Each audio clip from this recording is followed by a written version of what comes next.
Hey everybody, I want to introduce you to our latest sponsor, Salt Electrolytes. Feeling depleted after a tough grappling session? Well, Salt targets your depleted electrolyte levels with a boost of hydration and health. It gives your body the baseline recovery it needs. Salt contains 6 different electrolytes with a touch of iodine to help maintain a healthy thyroid. No sugar, no dyes, no bullshit. Go earn your salt. Hey everybody, and welcome to another episode of the BJJ Foxcast. I am your host, Alex Martinez, and I'm here with my co-host, Alex Tojo Cray. Howdy, y'all. Our special guest today is Paul Manganaro. He is a black belt with Gustavo Dantes. He is the leader of their morning crew and is the owner of Roll Union Jiu-Jitsu brand. Welcome to the show, brother. Thanks for having me on, guys. Yeah. I probably screwed up the Roll Union thing. I was here early on. Early on, yeah. One of the first few episodes, you were one of my guests. Yeah. Oh, I vaguely remember that. Yeah. Thanks for having me back. I don't know. Did you have? I don't know if you had your black belt then yet. It's been that long. I did. You did? Probably. Okay. Well, I don't know. Probably. I don't know It was probably brand new. Yeah. This will be episode 151. Wow.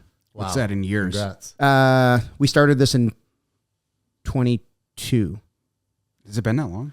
Yeah. Damn. So 2020, we were sitting in the backyard before we opened the academy, and we were like, man, we're just like drinking and doing jiu-jitsu. That's all we did, in 2020. So we were having I don't know what we were talking about, but we're like, man, we should do a podcast. Yeah. And then it was like almost to the day 2 years later that we hit record for the first time. That's amazing. So yeah. After he went on Amazon and just bought everything. Well, I got a kit. It was a kit, and then I added to it. Yeah. I was like, oh, the microphone sucked, got better mics. Oh, the headphone. I went through 3 iterations of this before I decided to buy the... He didn't tell Amy about any of this. She has no idea. She had no idea. We did the same thing. We started our podcast during COVID. Yeah. Way to keep connected with people. And yeah, it was a crash course on how to do it all. So It was. I didn't have all this fancy setup. We did ours mostly remote. So it was Yeah. good. Yeah, I remember that. I was on the show. Yeah. I think you were our last episode. So Really? It was a good milestone there. Yes. Maybe. We wrapped it up after that. Did you Just really? too much, or Yeah. you got bored with Too it? much. Too Yeah. much. It was just, yeah, it was tough. I was running at the time. I had 2 businesses Yeah. and my podcast, so it was just too much. Yeah. And COVID really took down our last business, so it was a tough go with Chill Fit. Yeah. Awesome, fun. That was you? Yeah. I didn't know. I had no idea. Yeah. Dude, I missed that place. Yeah? So did I felt so good after. It was like 3 minutes, and it's like it's like a cold plunge without the shitty part. That's where you got Taylor from, right? That's where I met Taylor. Yeah. So there's a lot of connections there. We were the first cryo spa in Arizona. There was only one other place that had a cryo machine, and it was like a naturopath over in North Scottsdale. So I had actually went to LA and saw a cool spot, and I kind of got an idea just to have more of like a spa-like environment for recovery. Yeah. And we ran it started that in 2016, and I closed it down in 2022. Wow. And it basically was, a lot of it had to do with COVID. Yeah. Yeah. Having a brick and mortar store like that, and just the responsibility, and really when COVID hit, I don't know, it's crazy that it was like 6 years ago now, but in some ways it seems like yesterday. Yeah. Don't worry, we're going to have round 2 here with hantavirus. Yeah, exactly. But one of the things that the first thing people were doing was not spending money on things like that. Correct. So, I mean, our revenue went down, I think 60%. Yeah. Over those Overnight, right? Yeah. Oh man, it was tough. Yeah. So Do you think you were a little bit ahead of your time? Yeah. Because I feel like now it's I totally think I was. everybody is on that Yeah, stuff. exactly. Well, a lot of the jiu-jitsu places, like the higher end ones, they all have recovery rooms. They do have, now. Like, the cryo and but most of them do like cold plunge and sauna, right? But Yeah.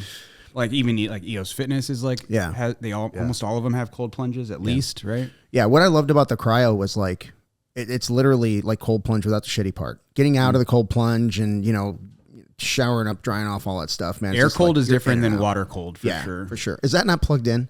It's my bad, dude. It was, and it's coming out. Oh, you got to twist it. It's got to screw in. What is this? Can you hear us? Better. Okay, sorry about that. Yeah, I was about to stop the podcast. What kind of Mickey Mouse? this. What I'm kind out. of Mickey Mouse bullshit is this?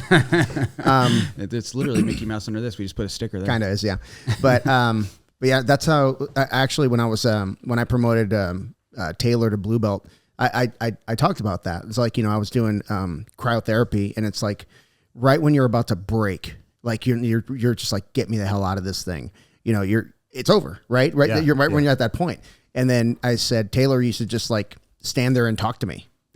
You know what I mean? Like talk me through it. Yeah, talk me through it. Take your mind off the cold. Yeah, so that helps a lot. Yeah, it helps. It helps a ton, man. It's I think ice baths are, well, in terms of running a business, the cryo, you'll see less and less of that, especially the cryo machine that we had. It's runs on liquid nitrogen, so it was just too expensive to. Yeah, you don't see as many of those. If you see any cryo, it's electric typically now, much cheaper. Oh, no kidding. Yeah, and then the ice baths really.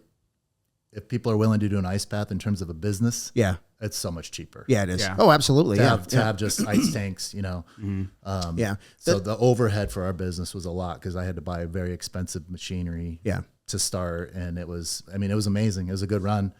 And it really, to be honest, it had me, the creative juices that I got flowing by opening Chill Fit. A little bit about my history is I worked for SRP, Salt River Project here in the Valley for 20 years. And I decided on my 20th, I decided a little bit earlier, but on my 20th anniversary, I kind of handed my resignation papers, which was kind of crazy to everyone. Yeah.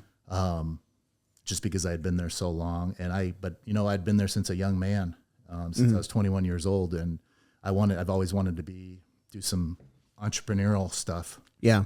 Losing it. Oh yeah. There we go. Is that good? Yeah. So I kind of took a leap and opened Chill Fit in 2016, did a lot of research, left my previous company, did that. And then, but it was good. My point is throughout that process, I made a lot of relationships in jiu-jitsu. Everyone came to cryo. So, met a lot of guys and gals throughout the Valley that owned gyms that were training hard, a lot of competitors. And during that time is when I came up with the idea for the apparel company. So, and that truly is the one I had always wanted to do, but it was just a different situation, a different time. With Roll Union, it's much more of a creative process, and that's what I learned that I liked about Chill Fit. I liked because if you had been to Chill Fit, Alex, you've been there.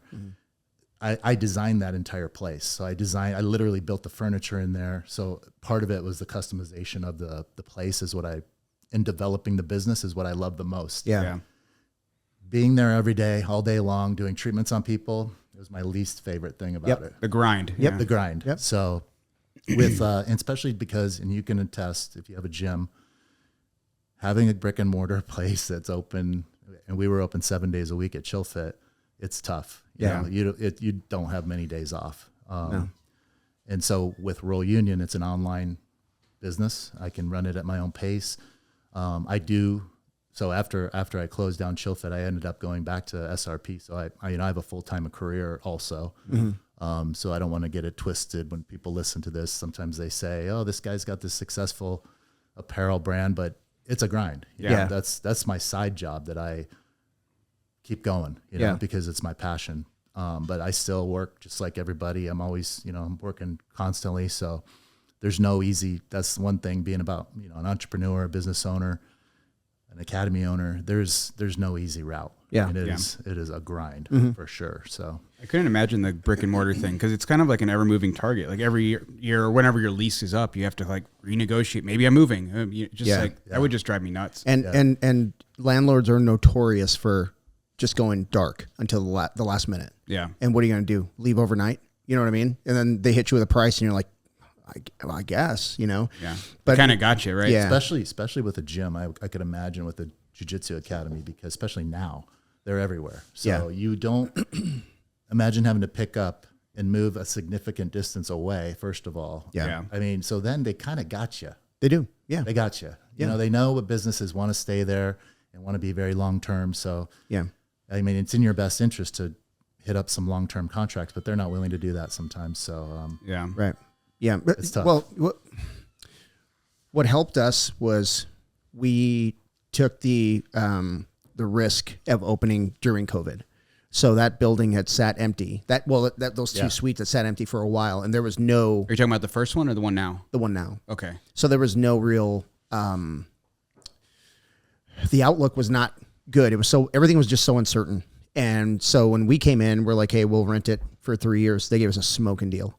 And so while it was being prepped because no one was renting commercial space, we found a landlord that was willing to do month to month while our permanent location was being built out. Right. So we got started early. I mean, we outgrew our 1,500 square foot facility in 3 months. That was so tiny. It was 3 months. We outgrew it. We couldn't even move. We had like group A and group B. And I mean, it's 1,500 square feet, but I would say a little over 700 square feet in mat space, which is not a lot. And I mean, it's a little bit bigger than a garage, I guess. Right. Yeah. But that was really our springboard. Was everything just kind of fell into place for us. We were very lucky. Yeah, exactly. It's a good problem to have. Yeah, well, it is. So I always say it's a good problem to have if you have to expand your jiu-jitsu gym. Not make it smaller, right? Yeah. You're doing good business if you need more mat space. So. Yeah. Sure, yeah. But going to your point about moving, when you have a place that relies on recurring revenue, like, I was a member of your, Chill Fit. But if you're doing that recurring revenue, you move more than 2 miles from your current location, you're looking at losing a significant portion of your client. Yeah. Because the demo just completely changes, right? Yeah. I mean, well, not only that, but people don't want to travel the extra distance, the quote unquote extra distance to see you. You know what I mean? So, and we were talking about that yesterday about how like you have to be by the freeways here in Arizona. Yeah. Arizona is such a freeway state. Like it really is. Or at least Phoenix is. Yeah. Like if you're not a mile off the freeway, good luck. Yeah. That's a neighborhood then. Yeah. I pull from 4 different cities because I'm off 2 freeways. Yeah. Yeah. So that's kind of nice. nice. Yeah. Yeah. But, yeah, and when you and I started getting in contact about World Union, I was really excited to see like a local guy do his thing. And there's some other local guys that have the brands. Are there? But I do they'll remain nameless. Well, you remember Shimono? Yes, you probably knew. I did not know that. I knew that Ben yeah. Shimono. Yeah. That was like what everyone was wearing back Everybody was wearing Shimono. 2012. He made a good gi. 2015. Yeah, made a good gi. Yeah. It's a hustle. I mean, yeah. I work control before. Yeah. I'm a big supporter of local too. That's what I did. And that's Yeah. why I opened my brand here, because I knew I had a good local following. Yeah. And had a good community of jiu-jitsu people behind me. I'm a coach. Yeah. I've been training for years. Aggro. Yeah. So, Eddie's the man. Yeah, totally. So these guys I looked up to in terms of, these guys are hustlers, and that's what it takes when you have a small business. I just knew I had, the creative side. I had that. It's really, as with everything, same thing. If you're a coach in jiu-jitsu, it's the business side as well. It's not, you can be the best coach in the world and not have a clue on how to run a gym. Yeah. And even if you know how to do it, it's still very hard. It's really hard. So, I tell people like the teaching part is kind of like my break. Oh, yeah. That's the fun part. Oh, yeah. That's the only fun part, being able to teach, because everything else sucks. Easy. Yeah, everything else sucks. Yeah. Yeah, that's my accountant. Yeah, exactly. It's like that with my brand. And, obviously I'm an instructor too. Yeah. So I feel that, that's when you can be creative and kind of get those juices flowing. Yeah. But with the brand, doing the design work is probably my favorite part, but it's one where you have to sit down for hours at a time. I might do 5 hours of a design, not in one. I don't ever have that time in one stretch. So on the weekends is when I usually hit up my business. That's when I'm working on Roll Union, but I'm everything for that business. We have a small team of manufacturers. I have people here helping me with some of the apparel at the tournaments and stuff. But for the most part, it's, me designing the gear, working with manufacturers. But the point is just the designs alone, just coming up with that, getting into a creative flow. Yeah. Mm-hmm. You might not get there tonight. I might sit down for a couple hours and nothing I come up with is good. You know? So that's what I like the most about it. But then you still, when you're doing this as a small family run business, it's who's doing all the advertising, the social media is huge. And I'm admittedly not good at that because it's just time consuming. Right. Yeah. So all of these things add up, not to mention there's the business side, the business side, everything that goes with having a business, owning a business, running taxes, all that type of stuff, reporting, it goes on and on, but you have to be, in my situation, it's like a one-man show. So, but are you the only one doing design? Yeah, I do all my design. So, wow. I'd like to, at some point, work with I would collaborate with people, and I have some plans for that. But for now, I just started making gis that I like to wear. Fair enough. Yeah. So that's kind of like the best part about it, right? It's absolutely the best part about it. One of the things was I was always buying local guys gear and stuff, and I had a good job. I could afford gis, and I kind of a couple guys in class would make fun of me and say, "Oh, look at this guy. He's always in the the sweetest gear. He's got all. He's always looking to the nines." And so I started in my head I basically, I don't think I've told this story, but in my head, I was like, I always wanted to kind of do some apparel design. And in the past, it was like, oh, it'd be cool to make some t-shirts and stuff. And this is like in a time when anyone can do that now. Yeah. Especially with AI. You can go and do some t-shirts. There's tons of companies. You just send their design, you'll drop ship. They'll do all that for you. Mm-hmm. But in this time, there wasn't so many options. So you really have to know some design tools and know how to do graphic design. Yep. But that's what I always like to do in my spare time. So I was always kind of twiddling around with that. And it wasn't until one of my friends, Matt Gillette, he actually talked me into opening Roll Union, whether he remembers this or not. But, it kept going back and forth. And I said, that's the business I really want to open someday. And he's like, if you know Matt, he's very motivated. He is. The guy, he's a gorilla. That's what I know about Matt. But he's a very positive guy. Very positive. And like when I was closest friends with him was when I was a purple belt and he was a brown belt and just gotten his black belt. I mean, the guy is like so motivating that you almost can't be friends with him without like competing and being very heavily into jiu-jitsu because he's just ultra a maniac about that. So, but he really put it in my head and just encouraged me so much that I could do it. And so I really appreciate him for that because he kind of pushed me to that point. And that was 6 years ago. So in 2020 is when I conceived the idea of Roll Union and, started making designs and looking back at them, it's cringe to me just to see like the first gi or two I made. But it really, it's a work in progress. I had to find, I had to find different manufacturers and work with them and everyone has different quality, standards, I would say, and mine are high. So I believe we make super premium gear. You're not going to see cheap stuff falling apart. There's even brands that are huge brands right now and they just don't have the quality in my mind. It's okay. Some people are out to make all the money in the world. Yeah. I'm here to make good gear. Yeah. So, and stuff that I like to wear. And when you see my gear out there, I mean, I've been told plenty of times, I'm standing out in the gym or, people notice it on the mats or it's just clean, Yeah. So especially that new batch of rash guards you guys put out. The colors are so good. Awesome. Oh my God. So good. Yeah. That green one is like, Yeah. Yeah. That's so there good. might be some of those in those grab bags I dropped. Oh, thank you, man. Thank you. Going back to the logo thing, I remember when we were designing the East Mesa logo, like we were literally drunk in this backyard. Like, remember the whiteboard? We had this big whiteboard. I had a whiteboard on wheels, man. We bring it out there and just a bottle of bourbon and a freaking. We were so happy with that logo. Sharpie. We're like, oh shit. You remember that? We were so happy with that logo. And now I look at it and I'm like, you're like, it's like, oh, it's kind of ugly. I like the logo now. It's like, it's clean and like very clean. neat. I love this logo. Thank you. It's a great logo. Thank you. That's all you need right there. So, when I was putting some thought into that and I was like, man, I want to change it. We were going through a change anyway. So I wanted to rebrand. And one of my students comes in and I'm like, hey man, what do you do for a living? Just chit chat. He's like, oh, I'm a graphic designer. I was like, interesting. So we, made a trade and he sent me like several different options for logos. And I really liked that one. It was a little different than it is now, but I really liked it. And so we were like, hey, make this thicker, make this smaller, bring the whatever, little changes. And like, overnight, he just sent it right back to me. And I was like, this is it. And I bought the new mats with the logo on it, bought a bunch of t-shirts, rash guards, skis, all this stuff. And he comes in, he goes, I didn't know it was going to be your logo.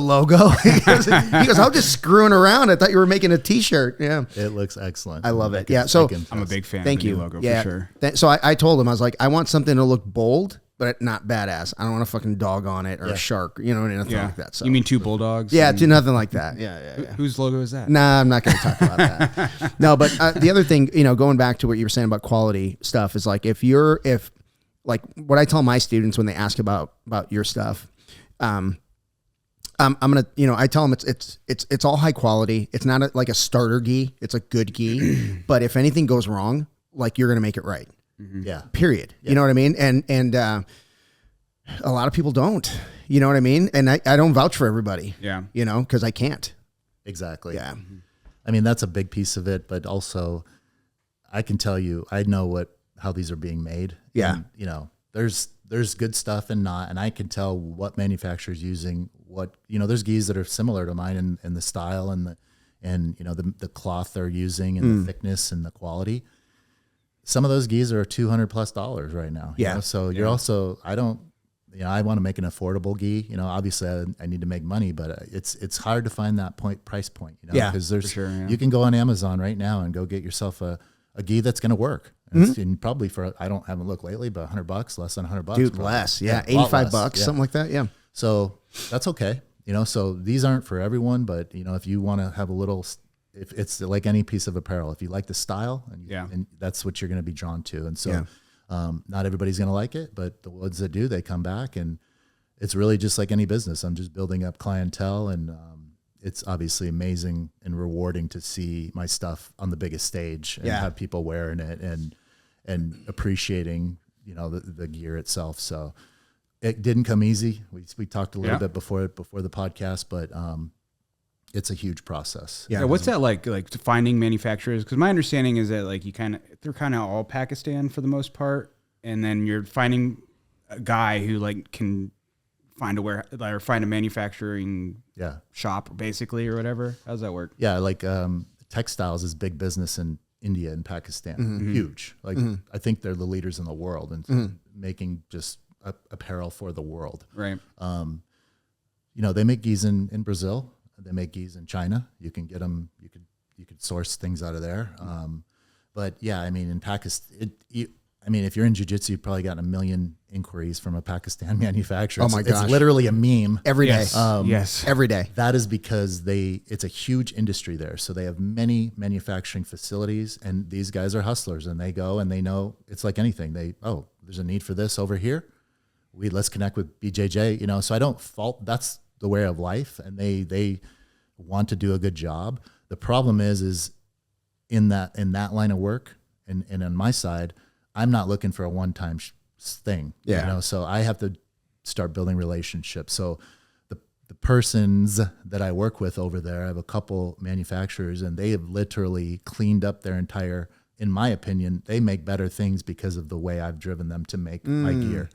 So it's a weird way to look at it, but the standard of quality isn't the same for every purchase and throughout the world. So some of the stuff I was getting early, I said, that's not going to fly here in America and not for my brand at all. Like even a crooked patch, like things like that. It's like, no, that's not what we're doing here. Yeah. So how are they receptive to that feedback, or are they just like, that's what you get? Well, the ones that aren't working with me. Yeah. Right. Fair enough. Makes sense. But no, and it is literally for 6 years, I've had just a couple people that I've developed a relationship. So I don't have to go anywhere else and look for one all the time. And I think that's probably why you'll see a lot of standardization of our gear. Like I told you, you got a gi recently, a Royal Union gi. The one you just got, it's going to have the same cut. So all my patterns are the same. I haven't released any new. There might be a new size here and there, but if you buy an A1 5 years ago, it's going to be the same one because of the standardization that I've done and the hard work I've done to develop these relationships. Now, if I had to have go find a new manufacturer every year or every order, which is what some people do. When you're buying academy gear, a lot of academies have to just go and, hey, can you make me this? Yeah. And you don't know what you're getting. And I didn't get good things at the start either. So it's very much trial and error. Trial and error. That's at the beginning, you know. But it took a couple years so I can develop and find good, resources, and now, in especially with a couple of those relationships, especially my gi maker,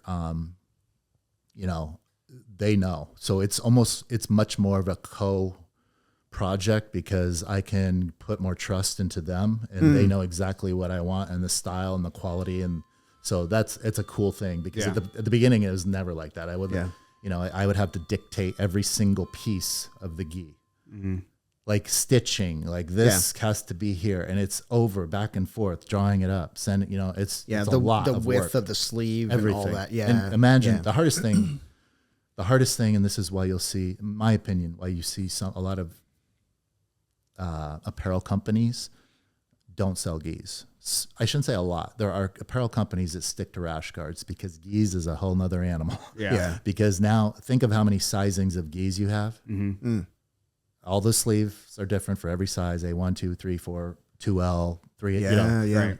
Everything's different. Yeah. There's all kinds of, gis are that specific. It's not just like every t-shirt feels like a large, Yeah. So it's very specific. And it also, things that I've had to find out the hard way is the sleeve circumference, let's say, on an A2 and an A3, they can't be the same, even though you might think it's pretty close, because an A3 person's going to be bigger and they're not going to be able to pass inspections. Right. So it's down to that, where every aspect of the gi is kind of measured out. And so because of that, my point is it's very hard, and I'm speaking from experience, is to sell gis consistently and manage your inventory. Yeah. Right. That's really what it is, because you can't sit on a lot of inventory, and I do not know how many A3s I'm going to sell of this particular model versus an A1. Yeah. Right. And that's the risk you take. Sometimes I don't make enough and we sell out too quick. Yep. That's a great problem to have, but I just don't know. Especially. I think scarcity is a good thing. Yeah, I really do, because it is. makes people like look forward to the next drop and the next one and the next one. Well, What there's I mean? companies local that have that as that's their whole way of operation. Yeah. And it works very well for them. Yeah. Especially if you have a big name, you can do that. Yeah. I wish we had the following of that, but we're just growing. And I always go back when it gets a little frustrating. 6 years into the company, locally, we're at the tournaments and people know our gear. We're always trying to expand outside of Arizona, and we do a little bit, but it could be more. But it's a hustle business, but also there's just so many now. Yeah. There's so many. And I remember I was listening to a podcast with Bear from Show Your Roll. It was years ago, and they were 8 years in. His story is that I believe, I don't want to, if I'm mistaken here, but I believe the story was they were 8 years into their brand and they kind of almost just wrapped up shop. Wow. Because it was you might say, in the public's eyes at that time, I don't remember the year, but Show Your Roll probably was doing pretty well in the public's eyes. Sure. But that's you know what I mean? Don't get it. It's a tough business. Yeah. You gotta imagine how many pieces of apparel you have to sell as a small business to make your way. Crazy. This isn't Lululemon and Nike. Right. So, Yeah. And even the big point. players, so that's the way I see it. But the point is that's why, I always wanted to sell gis. That was my whole thing. Yeah. I appreciate very much that you have stock. I think that's a cool model, because I hated the pre-order model from some companies. I hate that, where you're like, oh, I just gave you $200 and now I have to wait 8 weeks. Yeah. Because I like to impulse buy. I'm an impulse buyer. I know. Yeah. And that's what I was finding. Yeah. And I was losing people like you. Yeah. Because someone would message me, or they know me through somebody that I know, and, hey, you got any gis? You know how hard it is for me to say no? Yeah. No, I don't want your money. Yeah. Right. Yeah, exactly. So now, but also that's tough. That's a part of, you have to be mature enough as a company to be able to that's have money on the shelf. Yes, exactly. To have stock, and enough stock to be able to, justify it. Exactly. Yeah, obviously. Justify it. And And come out with fresh gear. That's the tough part. Yeah. You gotta sell the previous stuff to be able to. That's how the small business works. You got to sell some inventory to be able to make new inventory. It's very costly. It's not. Yeah. You're always putting money back into the business. Yeah, there's two gis that come to mind that I. So I just recently retired my blue Combat Classic. Hats off. That thing. We went through some wars with that did. thing, man. I love that. I was shocked at how you were rocking that thing for so long. I loved it, and I told somebody, you always have somebody that's like either one of your coaches or one of your good friends that comes in and be like, hey, I need to borrow a gi, and I'm like, I don't have borrow gis, dude. You can, but that's the only one I had that was clean that I could lend, and I said, if my house was burning, I would run back in for this gi, just so you know. And it was my favorite gi. But that one and the blue steel that you dropped years ago, that was one of my favorite gis too, man. I've had several requests to get back to a Navy gi. We haven't done one since then. So beautiful. It's on the list. Hey, what was it like the first time you saw somebody you don't know wearing your stuff? That's a great question. It was satisfying, you know. Really, there's a couple things. I can answer that a couple ways.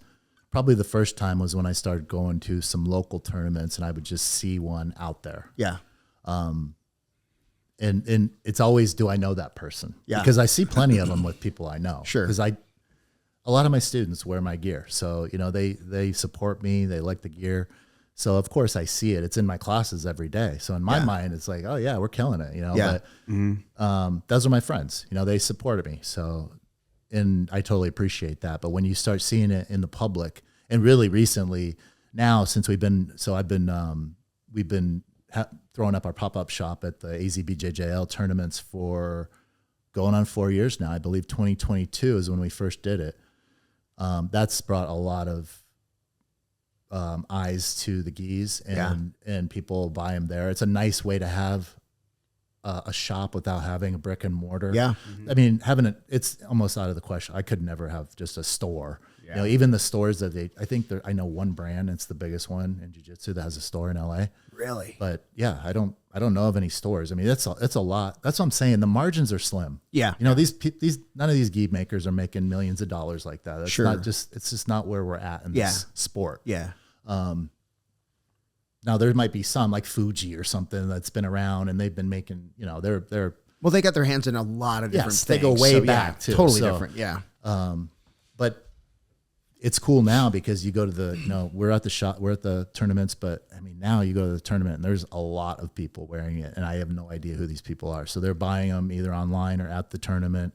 And that's really cool to see. The other thing is, you know, I have, you know, probably in the last 6 months to a year, I've had several people send me social media clips of like some big jiu-jitsu person, like wearing one that not big, but they're in somebody's social media and it's got like hundreds of thousands of views and the guy's got a Royal Union rash guard on or something. So that's cool. Cause that's like in another state. You know, it's like totally disconnected from my world. So I mean, that's part, it helps me keep going because, you know, that's what it takes. I mean, I can only do this if people like the gear and are wearing it. Yeah. You know, when I, on a very small scale, you know, we have a pro shop, you know, I just t-shirts, hoodies, you know, stuff like that. And it's always a struggle for me to be like, okay, what do I keep in stock? What do I keep boxes of? What's selling? Right. Yeah. Like I know for a fact, I don't have a lot of medium-sized people because I got a shitload of medium-sized stuff left over. You know what I mean? So that's always been a tough one for me. But what I did is I buy my starter gis through Breakpoint. Yeah. I don't know how they do it, but their price point is ridiculous. I mean, it is ridiculous. So, I mean, I went through and I thought, well, maybe I'll cut a little corner, right? And I'll find out like what size gi have I ordered the most because I can just look at all my back orders. And I said, if it's like A2, maybe I'll go straight to a Pakistani dude and buy, you know, 100 A2s, save myself some money.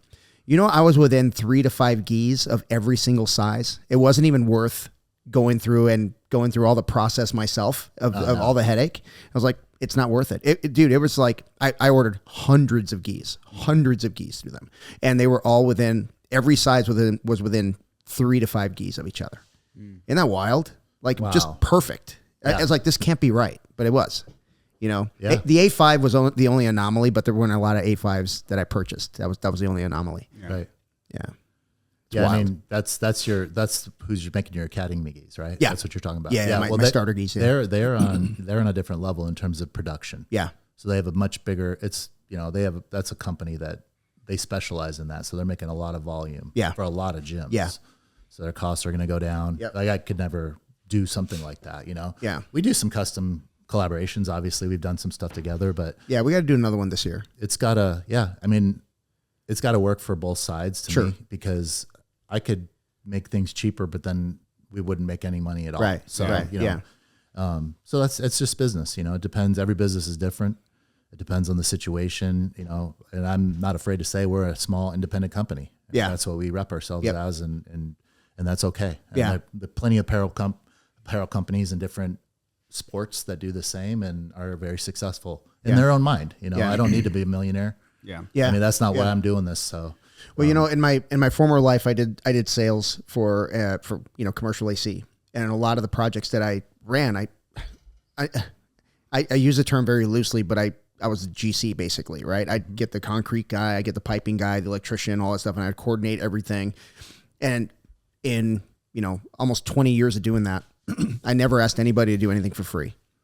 If I missed it, I missed it, man. I'll pay you, and make your margins. You know what I mean? Like, I believe that, when I hear when I hear profit, to me, it's not a dirty word. Yeah. You know what I mean? I want people to make money. I want people to stay in business. So I kind of take that into the jiu-jitsu world. Like when I do collabs with you, like you said, it's got to work for both of us. And I'm not looking to get rich. I'm not a retailer, right? I'm not looking to get rich on it. For me, it's I want my guys to wear my brand. Yeah. Especially when they're competing. That's kind of, gives a school a little bit of I don't know what you would call it, like marketing, I guess. Yeah. But the reality is, like, if they're wearing like a really nice piece of equipment, you know what I mean, with my logo on it, perfect. That's all I care about. Yeah. Those academy gis that we made, I see those at the tournaments, and they look sharp. So good. They do. So yeah, it's those two logos work great together. They do. and AEM. Yeah. It's just clean logos. Yeah. Super clean gi. We've done a couple different colors now, I think. Yeah, we've done three. Yeah. We've done three. Yeah. We're waiting on the Navy, but we'll wait for you. Okay. Going back to the the Navy, they can't compete in Navy. So. Oh, really? You can't? No. That's bullshit. I feel like it depends who your now that depends. is. That depends. But the official rules are royal blue. So, Yeah. Oh, gotcha. IBJJF. So, Okay. And there are local tournaments that AZBJJL has won. I've seen Navy gis out there, but I'm just saying, as a business owner, that's why you're not seeing a ton of. I also want to sell things that people are going to get out there and compete in and can use it across training and competition. So let me ask you about the IBJJF approved gis. Do you have to submit your gi to the IBJJF, or is there like a standard that they follow? And there's a standard that they put out. Okay. Yeah. Okay. So, and you can follow it or not. Gotcha. Our new lightweight gis all of our gis are IBJJF approved. I love the lightweight gis. Yeah. The lightweight ones are just our lightest. The first time we ever did a lightweight model, so a competition gi, and it's right at the point of IBJJ allowance, which is 380 GSM.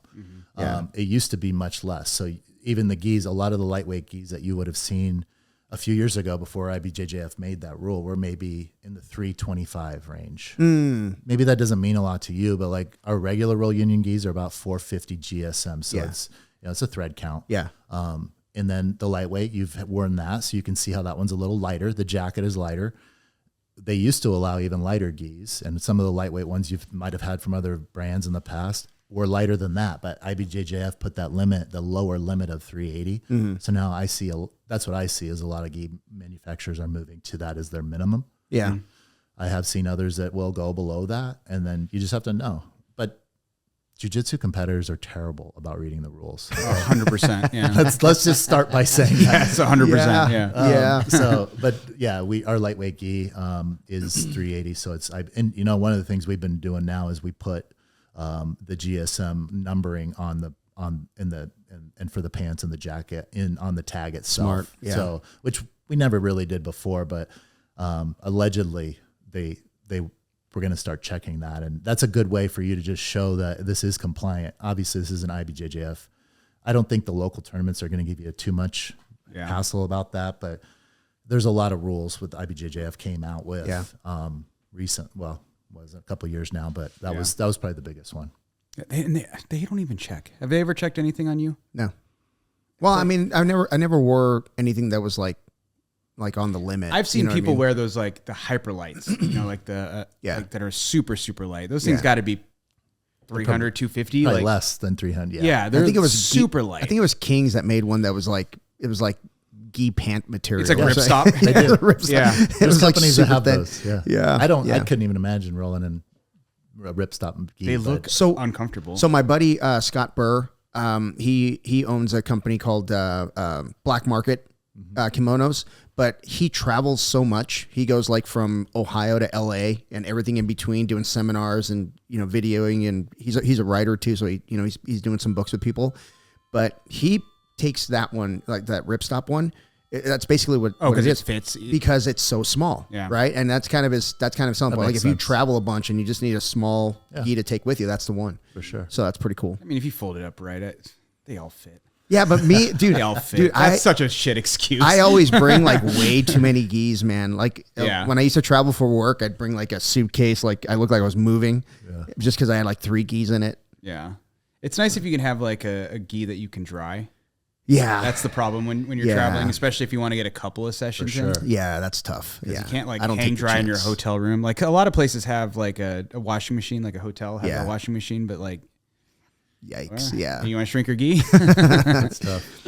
yeah, man. No, okay. Go ahead. I was gonna say, going back to the creativity part, like obviously like t-shirts lend themselves to like almost unlimited creativity. I feel like gis are a little more limited, where like I've seen a lot of gis where they're like these big gaudy themes, and you're like, that gi is fucking ugly. Yeah, no, you're exactly right. I mean, the creativity, the gi is mostly when it comes to being creative with that. Those are fun because it's mostly colorways. Yeah. So I'm looking at different stitching colors, the patching. You know, we do a shoulder liner in all of our gis. So all of our gis, even the lightweight, they're all made with the same quality all throughout. You know, it's a little bit lighter weight, but we still have shoulder, shoulder padding kind of, or like a shoulder liner. Yeah.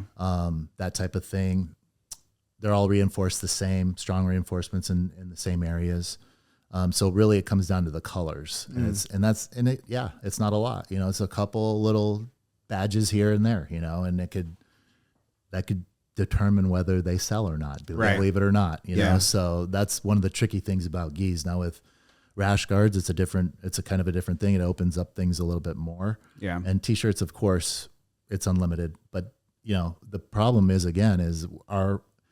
even what I think is cool might not be cool to everybody. Fair enough, So that is literally what the dilemma is. Even with t-shirts, it's like some of my best t-shirt designs, I'm shocked that they didn't sell out, and some of the ones I don't like at all, they're like gone off the shelf. I'm like, man, I'm such a dork about it though. Like I'll wear a lot of different things on a t-shirt. Like look at this shirt. This shirt's gaudy as hell. It's like there's a bunch of shit on it. But I would never wear a gi that looked like this. Sure. Right. If I saw a gi like that, I'd be like, get that out of here. Yeah, no, that's true. But in any case, whether it's anything we design, it's like shelf life. How long is it going to stay? Are people really going to buy it? I have tons of ideas in my head, but some of them just don't come to, fruition just because it's like, I just don't know if it's the right time for that. Or, so we got some new stuff coming out this year. We just released a gi a couple months ago, and about a month ago. Got a couple more coming out this summer. So yeah, just trying to keep it going and keep up with the momentum. And we've all been around long enough to remember when really was like NASCAR gis, where there's like the huge patch on the shoulder, the pants all over the pants. Oh god, yeah, it looks so bad. But now like I love like a good clean gi, just like not like anything crazy stitching wise or just yeah. I haven't patched up my comp gi because it's so light. Like I don't want to throw a giant patch on it. I want to get it heat pressed, but the heat press is the way to go, right? Yeah. Those look clean. Here, buy me a heat press. I already got the cutter. Get one. Yeah, that's not an easy thing either. So if you find somebody that does quality work, it's tough. I've done that myself. So yeah, it's tough. I'm probably a lot of work for a little reward. Yeah. Let's talk about coaching a little bit, because I know you're the 6 a.m. guy. Yep. Right. And before you, was it Manny before you? Who was Manny. Yeah, Manny, but he still comes around. I've seen Manny. Manny is Manny and Gary originally started the 6 a.m. at GD in Tempe at that location there. Those were my coaches. So I came up as a white belt in that class. So that's kind of my story. Is I started in 2012. Me too. Yeah. So I started in 2012, and it's funny now because obviously I'm just getting older and been doing this a while, but even then I was like, oh, is it too late? I'm 38 years old. Yeah. And I was like, oh man, look at all these guys. And I'm going into GD, which is at the time there wasn't a lot of gyms, period. Right. Yeah. And this guy, I read all about Gustavo and saw all the accolades, and it was like, man, this gym looks legit. So went to another local gym, actually went to try out the 6 a.m. I also raising kids the entire time. Right. So my kids, at the time, I was splitting time with my ex, with my children, so I needed to have a morning class. Small period of time I could train in the day, and it was always before work. Yeah. So that was my story. Is I went to another gym locally, and there was one other gym that had early class, and just so happens that instructor had to go, didn't even teach class that day, came and said, I gotta go. can you come back tomorrow? The next day, that I'll tell you who that was after but it was, let's guess. Yeah.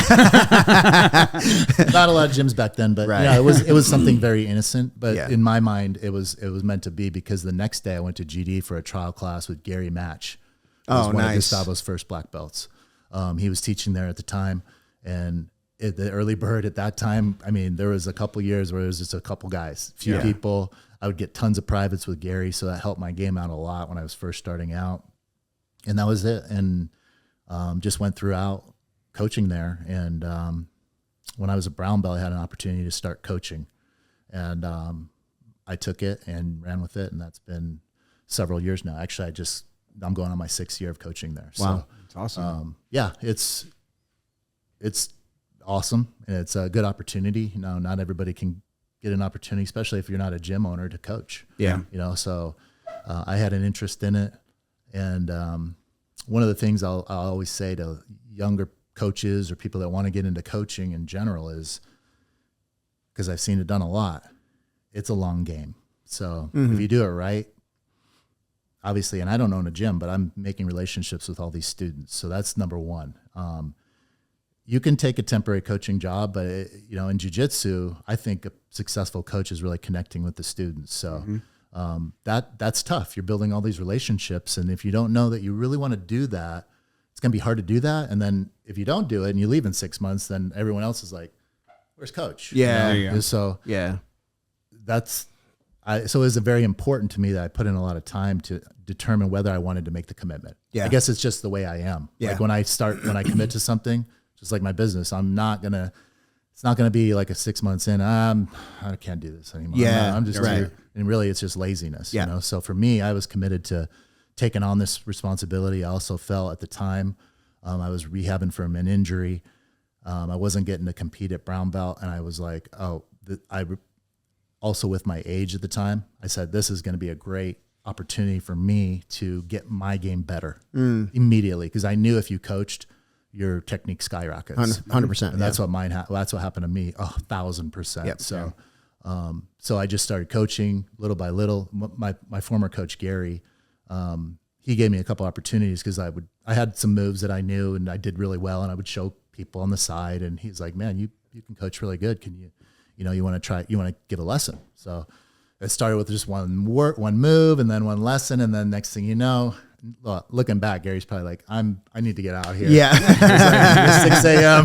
He's prepping you. I've been doing this for a while. So Yeah. no offense to Gary. I love the guy. I mean, he's Yeah, he's a my good first guy. coach. So, Yeah. but my point is eventually I took over for Gary, and then Manny was also coaching. So we kind of split time, but over the last several years, I've been coaching Monday through Thursday, and Manny coaches Fridays. Oh, okay. So he actually Okay. is still a coach there on Friday Nice. mornings.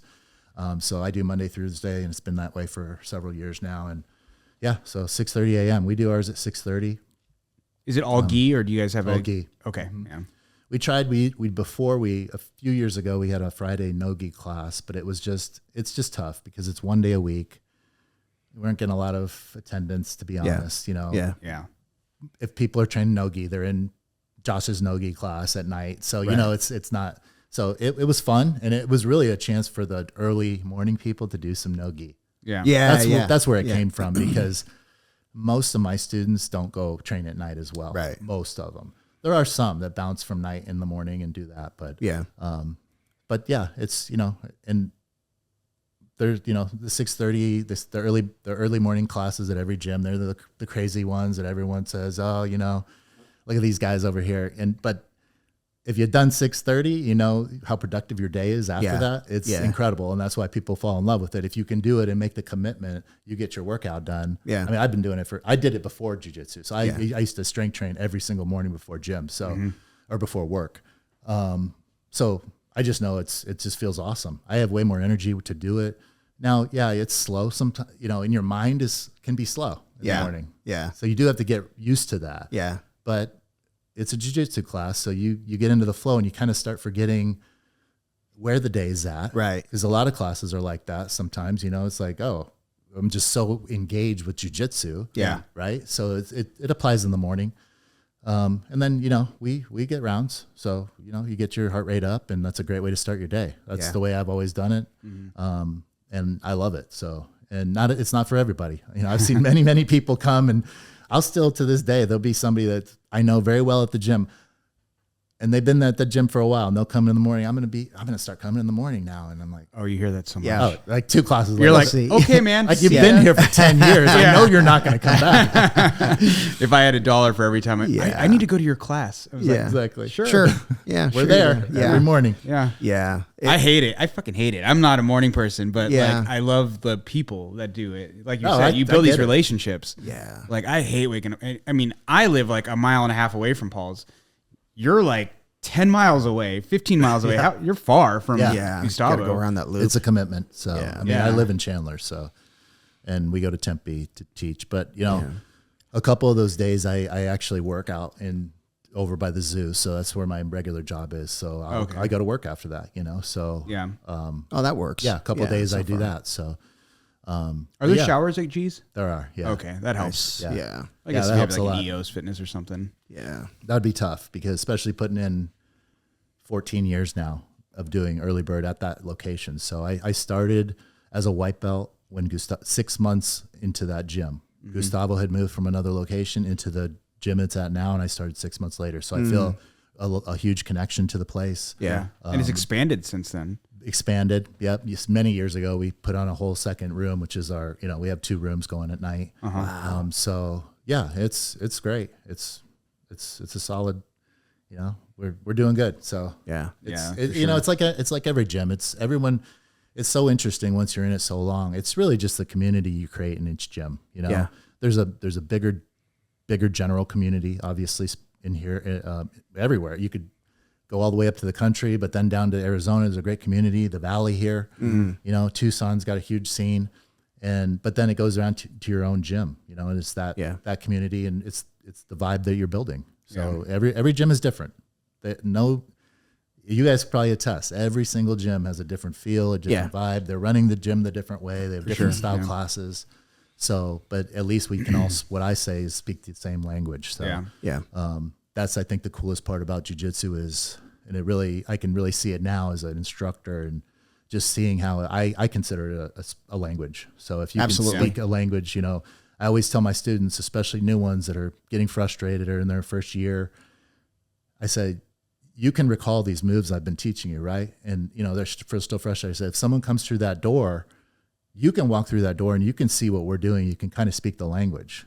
Someone else off the street, you guys know, they walk in and watch a jiu-jitsu. They have no concept of like what's truly going on. They might see somebody trying to choke somebody, but they don't know what we know. Right. You know, the specific technique and what it takes to actually get a submission. And it is a language. So. I notice it more and more, like when we have because in the evening class at Paul's, we have you know, the fundamentals class, and then right after that is the mixed levels or advanced class, and you'll have like some of the fundamentals guys who want to join the mixed levels class. Cool, awesome, but it's like you kind of take for granted that like they know how to do the drills, right? This is a simple drill. They should be able to do this, and then they just like can't figure it out. And I'm like, oh yeah, they haven't been doing this for 10 years. They don't speak the language. You like do get lost in that. Yeah. I see it with, you guys probably feel this, but when you're in it a long time, you start forgetting how much new people don't know. Right. Exactly. Like if you're like a brown or black belt, sometimes I have to tell them, like even my highest color belts, I'm like, you got to remember where they're at mentally. They are nowhere near what you're trying to show them, so you just have to.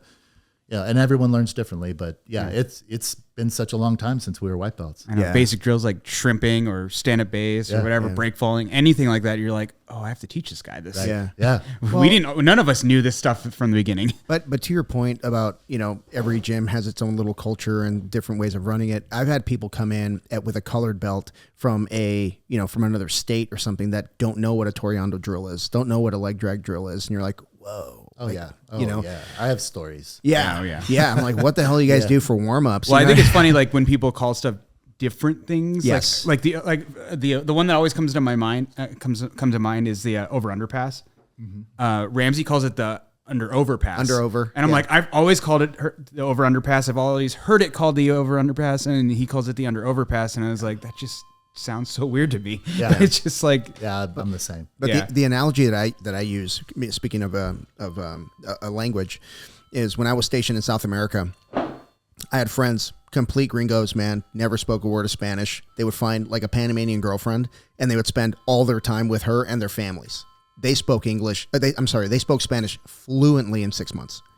Like fluently, because they were just, it's either that or you don't eat, right? So you need a jiu-jitsu girlfriend is what you're saying. You need a jiu-jitsu girlfriend. Okay, no, but that what I tell them is like, if you immerse yourself like they did, like you'll learn quickly. If you dabble, you'll learn some words, like words of the library, you know what I mean? That kind of shit, you know what I mean? But you're not going to learn Spanish. It's just like it's jiu-jitsu. 100%. Yeah, if you show up 1 or 2 times a week, you know, I often used to, I would say, I wish I could live in those people's brains that show up once or twice a week and be like, I do jiu-jitsu. Of course you do. Yeah. That's actually pretty apt. It's so like jiu-jitsu, you do have to kind of like get obsessed or you don't really get good. Yeah. I mean, you can get good, but it's going to take a very long time. 100%. If someone's going 1 to 2 times a week and they are consistent every single week, that is a good thing. Yeah. It is good, but they are going to learn slower than someone comes every day. Absolutely. 100%. Well, 'cause like I see it all the time. Yeah. You come Monday, you learn whatever, right? And maybe you come Thursday also. Monday and Thursday is your schedule, right? Yeah. By Thursday, you've kind of started to lose what you remember or what you were taught on Monday. And the newer you are, the more this is true, right? Yeah. Like if you're a brown belt or black belt or whatever, and you learn something on Monday, you're probably going to retain that because 100%. you speak the language still. Yep. But like when you're brand new, you got to be 100%. consistency. I think that's a good, actually a good question for coaches and how you structure your teachings. You know, me, I only teach one, the morning class. So I know it's not, I'm bouncing from night. So you guys have different challenges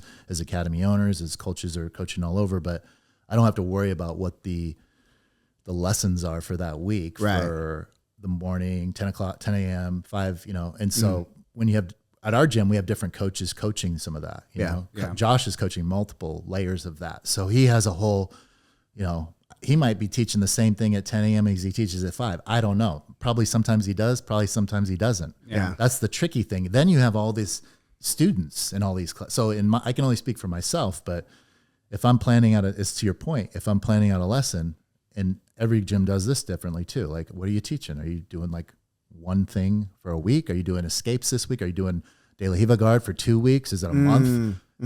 Gyms do it all different ways. Like, so it's a question I would have for you. It's like, if you have a, like for me, I teach a multi-belt class. So it's mixed levels. So you have to have a special skill set, I think, to do that, to be incorporating new people in. Not special, because that's the way it used to always be. Yeah. Now, like we have a white belt class, a fundamental class, where mostly it's white belts, lower level belts.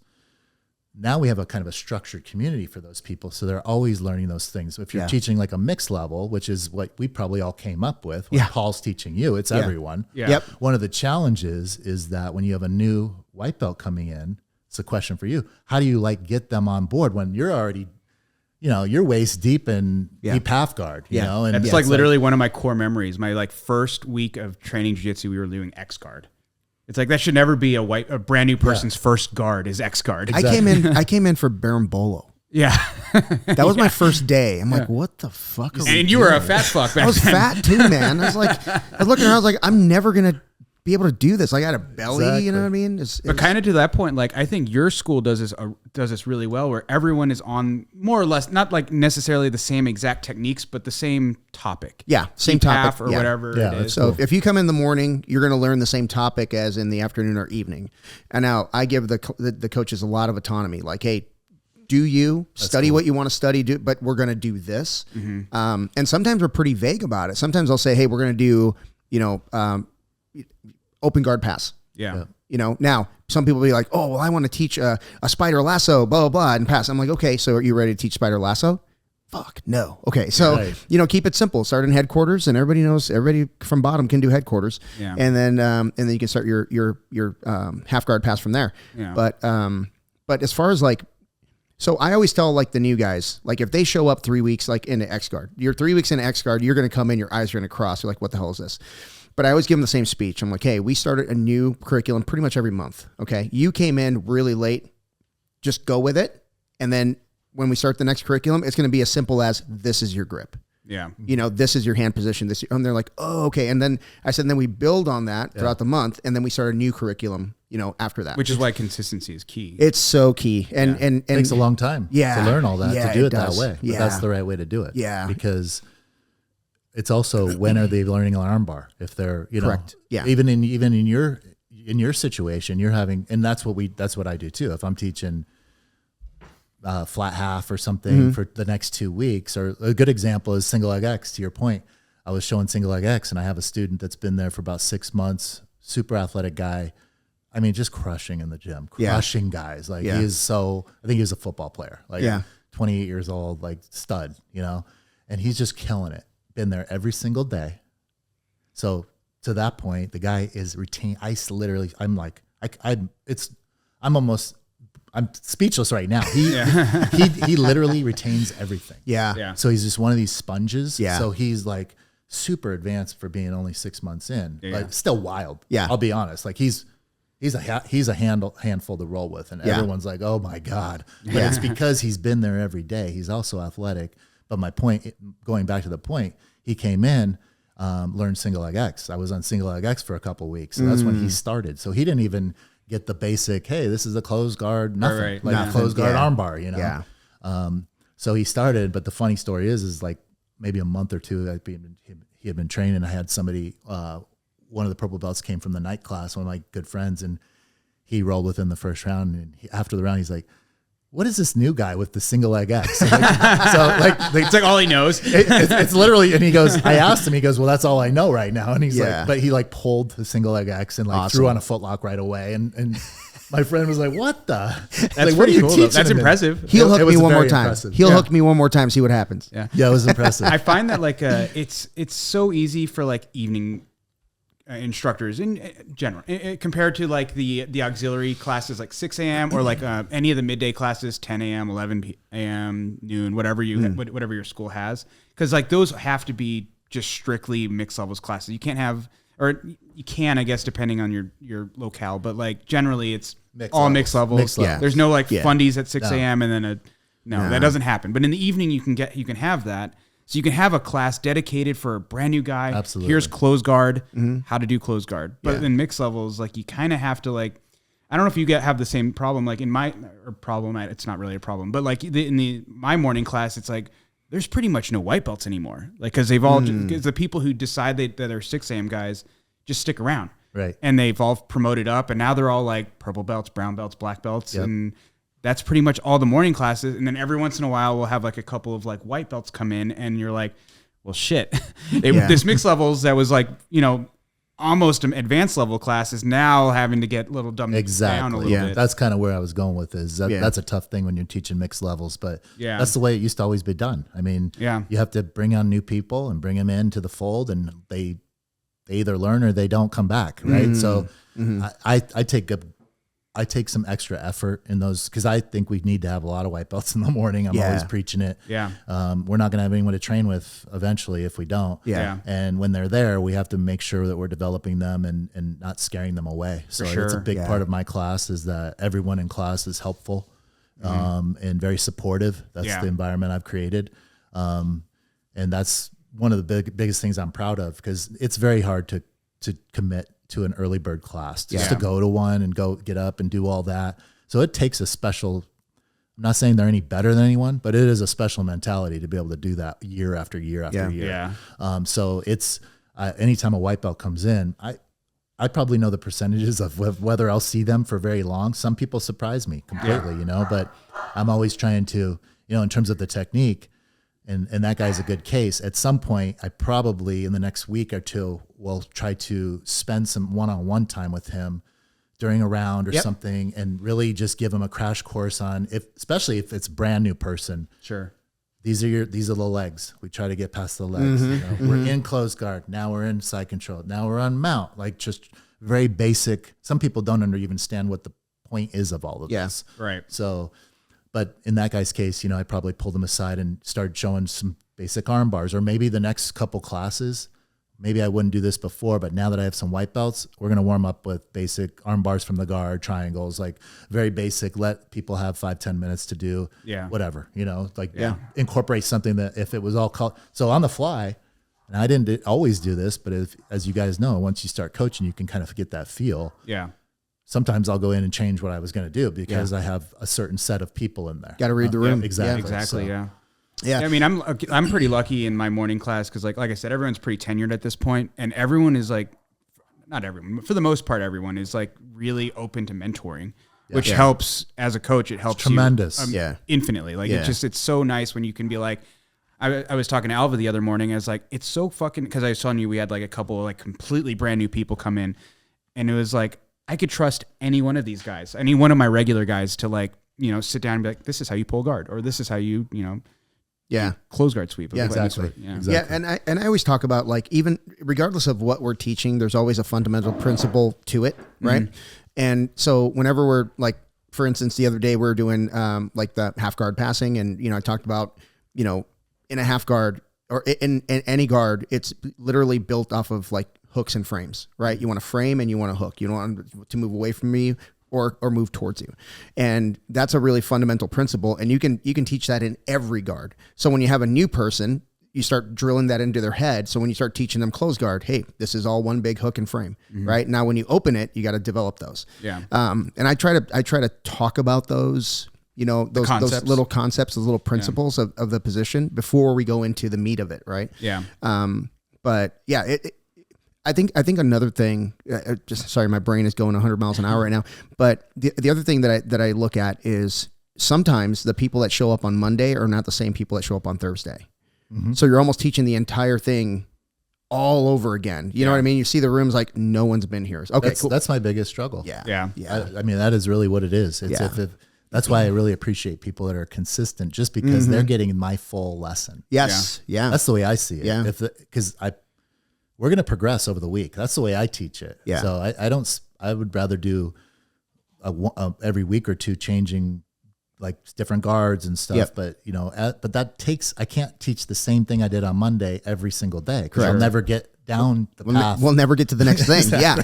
So that's the trouble. And if you don't come until Thursday, it's one of the things I was going to ask you about is like, that is the biggest thing for me. It's like, well, you missed everything that lead up to this part. So, and I do in those cases, again, I'm like, okay, I got to do 5 minutes of review.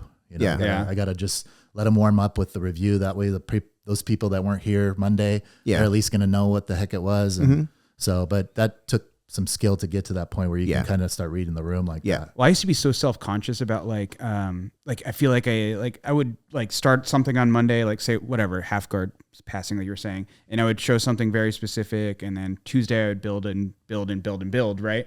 And then I'm kind of like, I'm just going to show like the same couple of things the entire week. Right. And I used to like, I'm going to bore all of the people here who are consistent. And I was like, well, you'd be surprised. Yeah. It's just my own self-conscious. Yeah. I'm just insecure about like trying to like drag out a topic. Show a lot of stuff. Yeah. I'm like, you don't have to. Cause we talked about this many years ago about on the podcast about how like you're really opening the door for like, all right, so say it's half guard sweeps or whatever. Here's a couple of cool half guard sweeps, like the good basics or fundamental stuff. But like if you really want to adopt half guard as like your game, you're going to study outside. Yeah. Right? You're only there to introduce them to it. You're not there to make them an expert, or you never get to the next lesson. Yeah. Otherwise, I mean, you don't want to like I think I was kind of thinking it more of like a seminar than it was teach like as like a true instructor, which then you drag out the topic longer and do kind of progress slower, and then I think people actually learn better that way because they get more repetition with the same stuff. Like the guys who are consistent, they're going to do the same sweep every day this week, but then they're going to be super solid at it. A good approach. Yeah. Well, I've done, we've all done seminars and we've all done like classes with, guest instructors and stuff like that. And, whenever I'm learning a technique and someone has like, 15 steps to it. Yeah. Like, okay, this is just a product of his vanity. You know what I mean? Like, this is not going to get me anywhere. I think it's just because you're dumb. I am dumb. I dumb it down to 3 moves. Dumb it down to 3 moves. Yeah. So that's kind of the way I think about it. If you throw too much at people, it's like, okay, that's enough. Yeah. you don't want to lose people that way. Yeah. For sure. Well, Nick was showing a little bit of the bolo stuff from like from one of the passes he was doing, and you could see like some of the white belts who had like jumped in, and they were like, "What is that?" Yeah. And I'm like, "Ooh, this just brings back memories." Yeah. And isn't it funny how like the techniques in jiu-jitsu are just kind of circular? You know what I mean? Things that were in like 10 years ago are coming back, and people, oh, that's new. No, it's not. Yeah, it's not new. Trust me. Like, well, I mean, when you started 2012, like bolos were like, it was the Meow brothers and the Mendez brothers were all boloing everybody. Yeah, and then, but they weren't even the originators of it. No. Like 10 years before that, everyone was doing bolos too. Yeah. And now it's like, it's coming back again. And it's just like, this isn't new. Cyclical. Yeah, exactly. Yeah. Yeah. What do you think of like, where like the sport of jiu-jitsu is going? What's your opinion on it? I mean, it looks to me like it's going good. I think it's just going to remain the way it is with the governing body, IBJJF. That's the way. In terms of sport jiu-jitsu, that's what I see. You know, you have a lot of these local tournaments, all more than ever. All the way across the country. Ridiculous, yeah. Everything's growing. The gi is not dying. Right? Right. Like we joke about that a lot. Funny. Yeah. It's you know, somebody was talking about that the other day. It was, I don't even remember, but I think it was Drysdale has a good take on that. But the point is yeah, I mean, to me, it's just blown up incredibly. You know, look at just Master Worlds, obviously. I mean, when I was competing there in 2018, around then, nothing compared to what it is today. Nothing. Crazy. 8 years later, and I think it was maybe a couple of years ago is when it really peaked. Not peaked, but it jumped up huge. I'm pretty sure right after they started competing again after COVID. Exactly. It's just like Master Worlds was never that Everybody busy. unleashed. Everyone was ready to compete. So it's just growing. I mean, locally we have more tournaments than ever. So, I mean, that's my game is like gi jiu-jitsu. That's what I love. Yeah. I'm a fan of no gi, and I like the professional bouts and all that and all the matches and some of the drama with some of the bigger names I don't get into, you know? So I try not to like idol worship jiu-jitsu practitioners. Yeah. I mean, obviously I have some of my favorites ever. Like Hodger Gracie to me he's my guy. So, I love his game.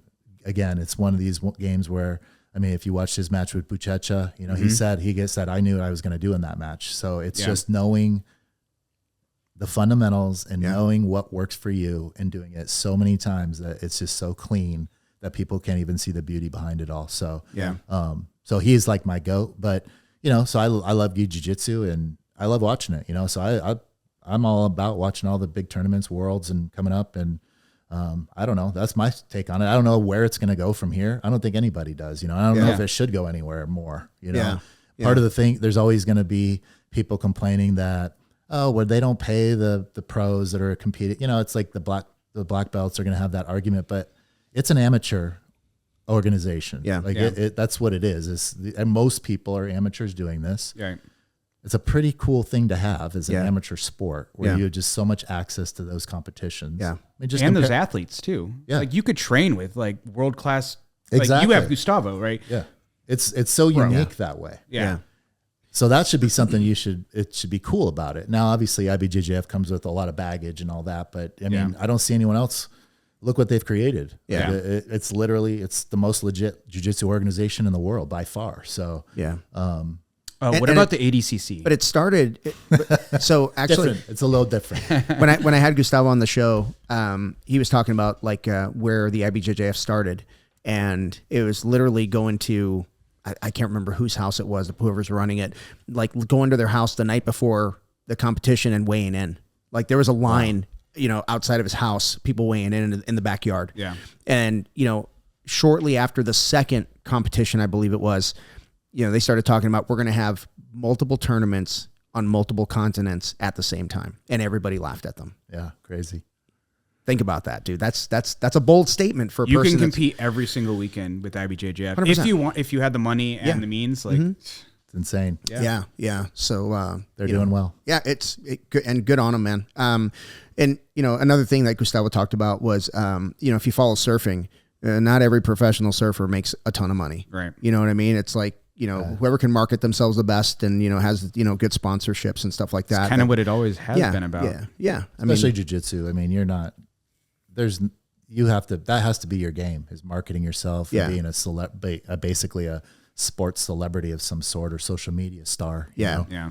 Because you're not going to get, I'm not going to, I mean, everyone has a different threshold of what they need to make a living. Yeah. But there's not a lot of jiu-jitsu athletes that are making a living just from competing. Yeah. In terms of against the entire numbers that people that do jiu-jitsu. Yeah. Oh my God. It's the smallest percentage ever. Yeah. So if you're young, that's one of the things I've even seen myself. But if you're young and your whole deal is jiu-jitsu, meaning you've done jiu-jitsu and maybe you're just thinking this is going to be my life. Well, what is the end game? What in terms, because I always encourage even younger athletes that I talk to or on the side, it's like, you also have to have a life, Yeah. We all have lives. That's really what it's all about. Like, it's very difficult just to put 100% into jiu-jitsu from a very young age, Right. and not experience anything else. Because Yeah. I've seen it. Then when they don't succeed or they're not making money from what they're doing, it's very frustrating. And then it's like, oh, what am I doing Yeah. Yeah. after all these years? Yep. So And they went all in on this one Well, thing. if you look at like the Samir Chantre, Kyotera, Mendes brothers, Meow brothers, that era, that when we first started, that they were coming up, if you didn't know how to monetize your world championships, then you're just, I'm sorry, but that you're just never going to make money. Right. You're always going to have a job, right? Yep. These guys found a way to monetize those gold medals because there was no paydays happening in those days. Some better than others. Yeah. But I mean, and Samir actually talks about that a lot. Like, you have a gold medal, like a lot of these guys, and that's why he got into managing, because a lot of these guys don't know how to monetize a gold medal. right. So Yeah, it's important. Yeah. I mean, it's because it's so rare. yeah, It's hard to do. It's hard to to make money from Yeah. this business. So yeah, it's And awesome. it's not like there's a class you can take either No. to like right. learn how to do that. Yeah, you got to figure it out, and like And there's more competition than ever. I mean, you may part of what you're going to do is maybe open a gym someday. Well, look how many gyms there are now. yeah. At some point, And not there's gonna be- everybody who wins a gold medal can no, open a gym. right? And I don't know. Maybe there will be a point where there's just too many, and then gyms start suffering. I don't know. But I'm saying is like that used to be the thing. If you want to make money in jiu-jitsu, you got to market yourself, and maybe you're going to get an academy. Yep. But no one's. I mean, maybe people that have sponsorships, like big sponsorships, make some money. But I'm saying for a lifestyle and be able to live year after year with a consistent wage in jiu-jitsu as a sport, that's very difficult. Very difficult. rare. Yeah, yeah. It's I don't know how they do Well, it. and also like how long can you do it? Right. Like say maybe you have like 10-year span of like you're top of the top, you're winning you're winning Exactly. worlds, you're winning pans, you're winning Euros, you're going down to Brazil and winning that. Cool. But then like after you're done competing and you retire, then what? Yeah, exactly. Well, if you're not opening a school, your resume is going to look a little weird. Yeah. You kind of have to at that point. Yeah. Right. I That's mean, like you kinda kind of your look at only yourself in a Depends corner. how long your money's going to last. Like even Yeah. at the biggest name in sport, like Gordon Ryan, he's not going to compete forever, and he's not going to make that money forever. So Right. that's why he capitalizes on all his opportunities to make the money. And obviously now he's out of school, so he has a school, and that's probably his end game. But even with that, it's always going to be work, especially when you're a young man like that. You're an academy owner. I think I've even mentioned this to you. It's like, what's the end game? Yeah. When you have an academy, how many hundreds of people are relying on you to have that forever? Yeah. Yeah. Right. Like yeah. it's forever. Yeah. Yeah. I mean, If you think about it. Yeah, you're I mean- and it's different for everyone, but Yep. yeah. it's not like in 5 years you're going to be like, this experiment's over. No, I actually have. I have a game plan to I'm never going to phase myself out completely. I'll always be around. Yeah. But to bring in instructors to take over certain spots and then put myself in a different spot. My end game really is to, teach when I want. Yeah. You know what I mean? Great. Have a little, self-defense class middle of the day, have a coffee. Yeah. That's it. You know what I mean? But keep the place going. It's got to be bigger than me. It's always, that's But really. you're still running the business. That's Yeah. what I'm saying. It's Yeah. still, you're the business owner. Yeah. And that's the tough thing about being an academy owner. Maybe not tough, but it's a great problem to have if you're successful. You have all these years with your successful academy, but at some point, maybe you can't go back in and teach. Like, I'm just saying, I'm saying no one really thinks about this, but these academies, if you're successful in your whole business model, is to create new generations of people that are in your gym and your community. Then when does that start? Yeah. It's going to go on forever. Yeah. It's kind of cool, actually. Yeah. Like you could literally hand that down to your children, and that's Yep. it sounds crazy, but that is what jiu-jitsu can do. It's not like a business I had. I didn't have that bond. Yeah. You have such a bond. People are relying on you because you guys know how big jujitsu is to people. Yeah. We're all doing it. We know how important it is to people. And I'll say one thing: it is very difficult if you find a great community like the one you guys have at your academy, and then go out and try to find something else that doesn't match it. Oh man, it's tough. It can wreck your whole experience with jiu-jitsu. It can wreck your whole. Your guy who just left to go to not Dallas. Patrick. Yeah, he went to Dallas Plano area. He's back. He moved back in a month. Yeah. He hated it there. Well, so it's not entirely his fault. So when he took this job and they said, you have to move to Dallas. And he's like, okay. They went out there, you know, his wife fell in love with it. The kids were like, oh, this is pretty cool. But they made the move and, you know, outside of jiu-jitsu, it just wasn't for him. And then he finds out like his boss lives in San Diego and he's like, what are you talking about? Go to the office. Like, we don't do that. And he's like, oh crap. So he moved right back. But he was saying he went to several schools, like 8 different schools in his area, and he just could not find the right vibe, right, you know. He said he's a white belt, okay?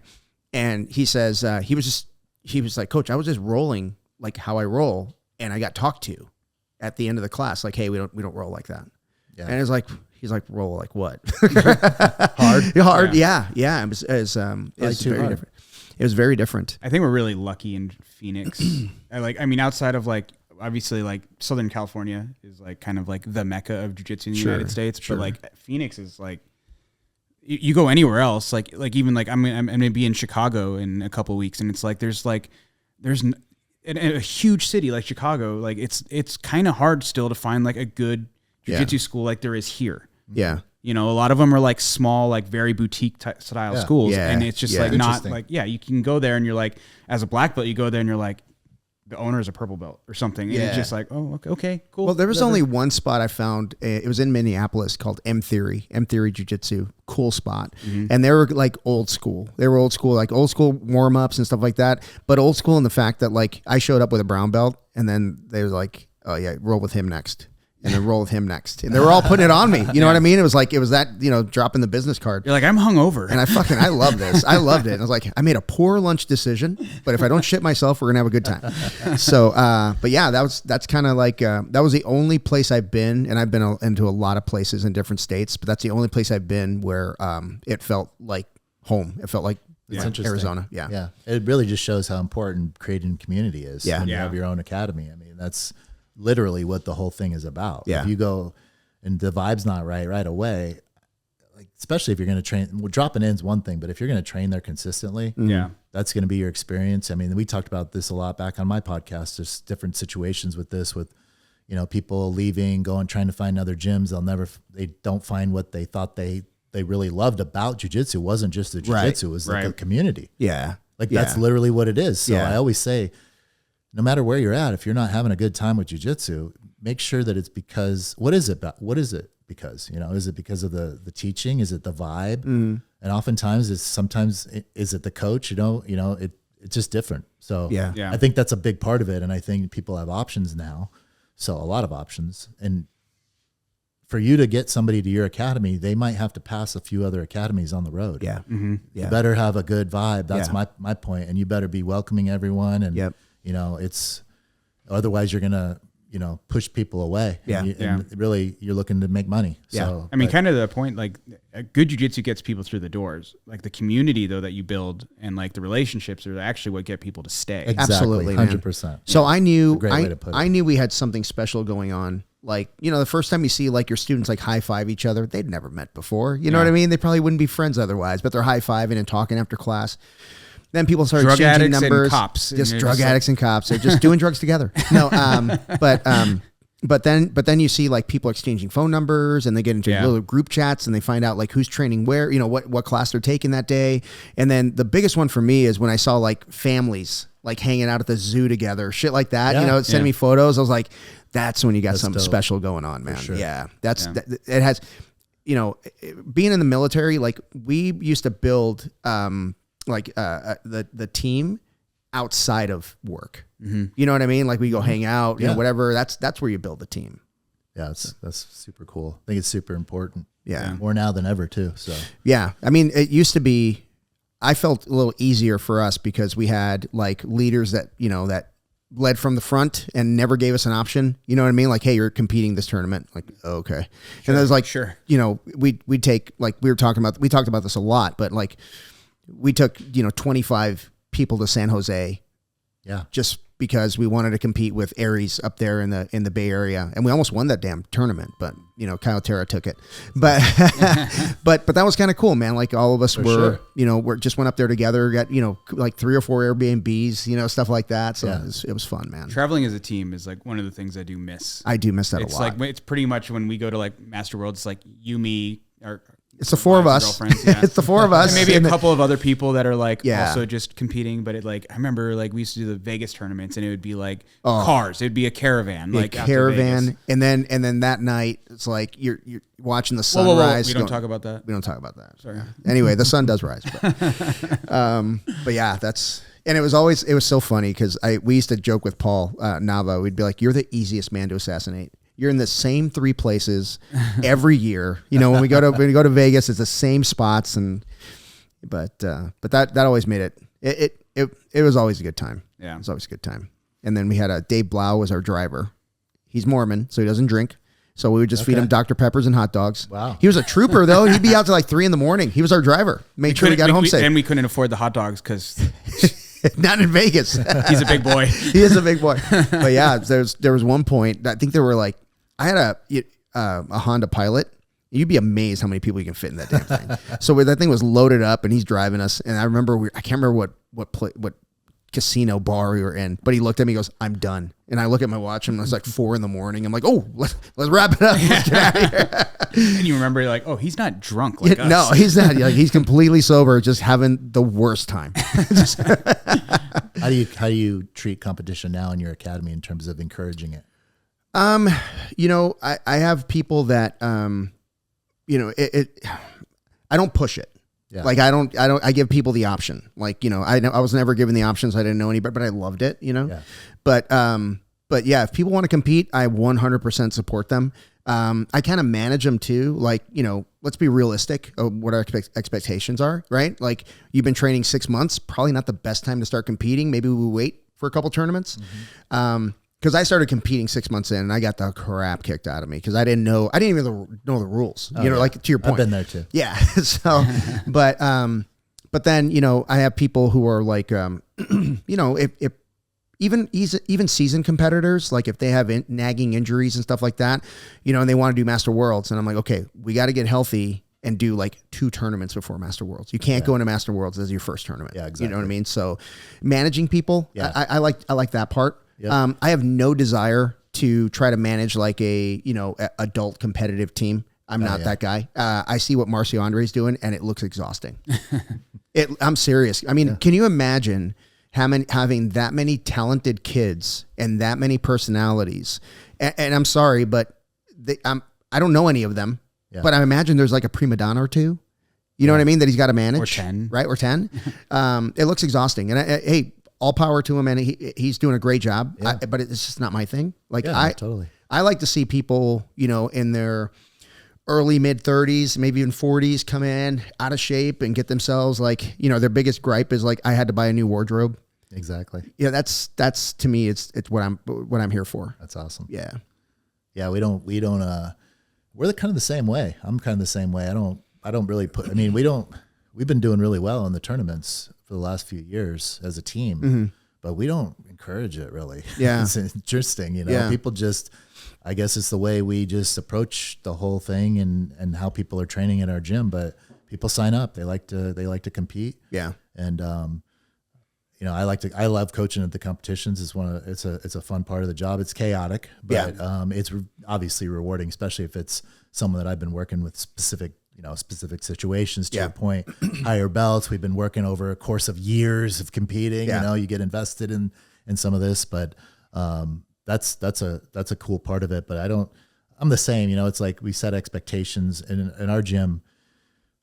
We really want you to be in a good position to compete your first time. Yeah. Like there's no way we send newer people out there. That's just not our style. Like we just, you have to have actually a certain amount of belts and experience for us to even consider you doing that. Cause we want to put you in a good position that it's going to be good for you. Yeah. Win or lose, you're going to be at least prepared. Yeah. And not prepared, so, but it's subjective sometimes, you know. I have a student that he's started with us last year, and it's kind of a funny story, but he, same thing. He kind of came in right at the cusp of starting, and he had trained a couple months somewhere else. So he's very new, but this guy's a huge, ultra heavy beast. Okay. Like a young, athletic.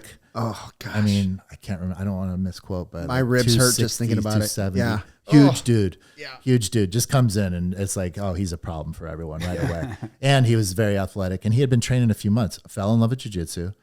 And he's like, Coach, I want to do the next tournament. I'm like, oh, man. And I said, let's wait until the next one. I think it was last June or something. Mm-hmm. Let's wait till that one. You'll be totally prepared.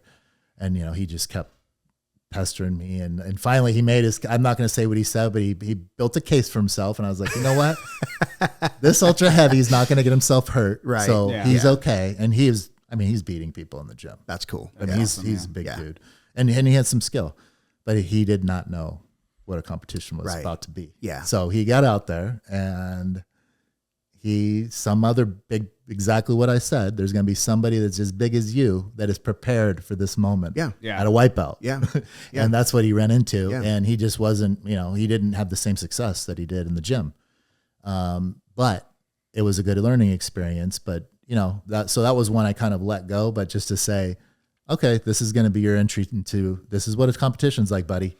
Yeah. And to his credit, though, it was good because he learned, you know, he was like, okay, I'm not going to let that happen again. And now I know I need to be prepared. Yeah. Yeah. And, good for him. You know, he was successful in his next tournament. Yeah. So he's still putting in work. Yeah. But so it's somewhat subjective, but especially, for sure. but this is a different, you know, this guy's a specimen. Sure. You know? Yeah. Come on. You know, at some point, but you know, if you have somebody that's, I think I want to compete, you know, it's okay. Yeah.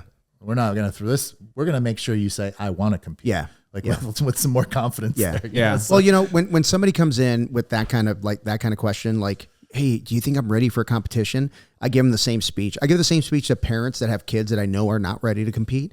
I'll just say, you know, there's going to be about 1,500 to 2,000 competitors in that room. Mm-hmm. There's a real good chance someone's going to get hurt real bad. Okay. My job is to make sure it's not you. Yeah. All right. So maybe we don't do this one, right? Maybe we get a little more seasoned on the mat, and then we think about competitions. I said, because it's going to be chaotic. It's going to be just the feel is going to be different. The mats are different. Everything's different, right? So you got to be a little bit more seasoned on the mat. And a lot of people are receptive to it, and other people just go behind my back and sign up anyway. But whatever. They're adults. They're adults. Whatever. Bastards. But I mean, I think that's why it's so important for people to like go support, like especially when you're new, going to support your teammates. Yeah. Like, just go to a tournament. Yeah. If you've never competed, go to a tournament. Yeah. And see what that's like. Yeah. Hear the sound. Like it's so loud. So you can't chaotic. hear shit. Yeah. Like everyone's stressed. Yeah. Like, you know, it's just every new competitor, I recommend that. I always tell them, go to a tournament first. Go support your team. Mm-hmm. Feel the vibe and feel the intensity. That's what I always tell them to say. Yeah. And, yeah, more times than not, they're like, "Oh, I like that." Yeah, you know, but sometimes it's like, "Oh, that's not for me." You know? And I, because I felt that. Well, you guys know if you've ever, the first time you ever literally walked into, for me, it was like Phoenix College, probably. Yeah, you know, we used to have the old tournaments there. Westwood. Yeah, Westwood. Yeah. Westwood. I competed there. Yeah. So, Yep. But it was like, you know, you get that, you feel the electricity in the room. For sure, 100%. It's a good thing to feel if you haven't competed before. Just go, check that out, and kind of. Also, it'll make you a little bit more comfortable, obviously, when you're really going to do it. You're like, oh, at least I know what the mat spaces look like. Yeah. I always warn, like, especially the white belts, I'm like, it's going to be an intensity that you've never experienced before. Yeah. Like, I don't care, like, how good the people you train with in your class, the intensity of like that guy who just like doesn't want to lose. Ramps up quick. It's like they're going to give you everything they have in that first 30 seconds, especially at white belt. That first 30 seconds, you're getting blitzed. Yeah. It's like survive the blitz and then start worrying about your jiu-jitsu. Because that's like at white belt, that's pretty much it. Yeah. Yeah. Pretty much it. Yeah. You know, but as far as like, you know, I never ask people to cut weight.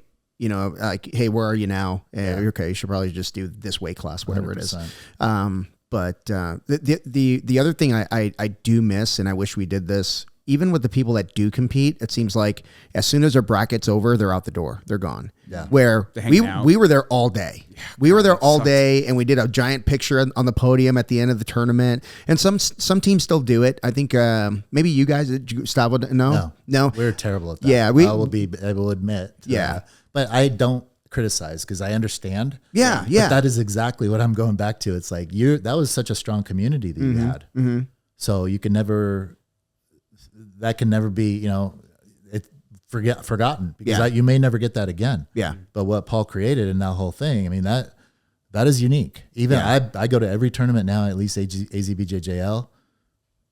There might be one or two schools that stay there to the end because I'm there at the end every tournament. Yeah. So, there's teams getting trophies where the association has to go and accept the trophy because there's nobody there for the team. Right. Yeah. So that tells you enough. This is a winning team trophy, and no one's even there to represent at the end. Yeah. That would never happen in the past. In the past, everyone stayed at the end. Yep. Everyone. Yep. We had back to Phoenix. So I don't know where we lost that, but again, part of that could be put on the coaches. Like, I mean, who's going to lead that charge? You have to. That's the community. Maybe at that time you guys had some real good rah people, and they're like, we did. Yeah, and that might not exist in your gym or my gym now. So it's tough, but I see, there are still teams doing it. They all wear the same shirts, the t-shirts, they support their teams. I like that aspect. I'm always trying to get our students to go and support each other, because I think it's big, and I know it's big because when I've seen my own students see that their people are there for them, it's very meaningful. Yeah. If your buddies are in the bullpen on the outside of the fence and they're ready for you to go. Yeah. It's tell me about it. How much it's very important. Even awesome. A person at your level of competition. Yeah. You want that. You want your confidant, your coach there supporting you. I want nobody there. I want to be by myself. I posted a photo recently. It was my first blue belt tournament. I took double gold in that tournament, but it was a Masters 3. So I was like the last match of the day in the open. Right. So everybody was done, but like the railing it was like a big L shape in the railing. It was all my teammates watching my last match. Yeah. And I didn't realize it until someone sent that photo to me. I was like, holy crap, that was so cool. Yeah. But but that's kind of the team we were. I mean, it was like, I've kind of thought about this too. Like, I think back when like you started and I started at Paul's, it's like, it was a young team. It was basically all adult athletes. I started when I was 25 and like pretty much everyone there was like 20 to 30. Yeah. And like, there was a handful of like, we were the old guys. Farts. Yeah. And like, I think that's kind of what it was. Like, those guys got nothing better to do. We're going to the bar after this. We're going to go have fun. Right. Perfect. Now it's like, I think a lot of our schools are more masters athletes. So it's like, I got a family. I can't hang out at this gym on the far east side of town. Yeah. Like that could be a part of it. You guys talked about it in the podcast with one of the last ones you did about like Josh and people being at Gustavo's during that period of time. Yeah. That's how there was much more of that. A lot of younger athletes at that time. Yeah. Killing it, traveling. Everyone's traveling together. Yep.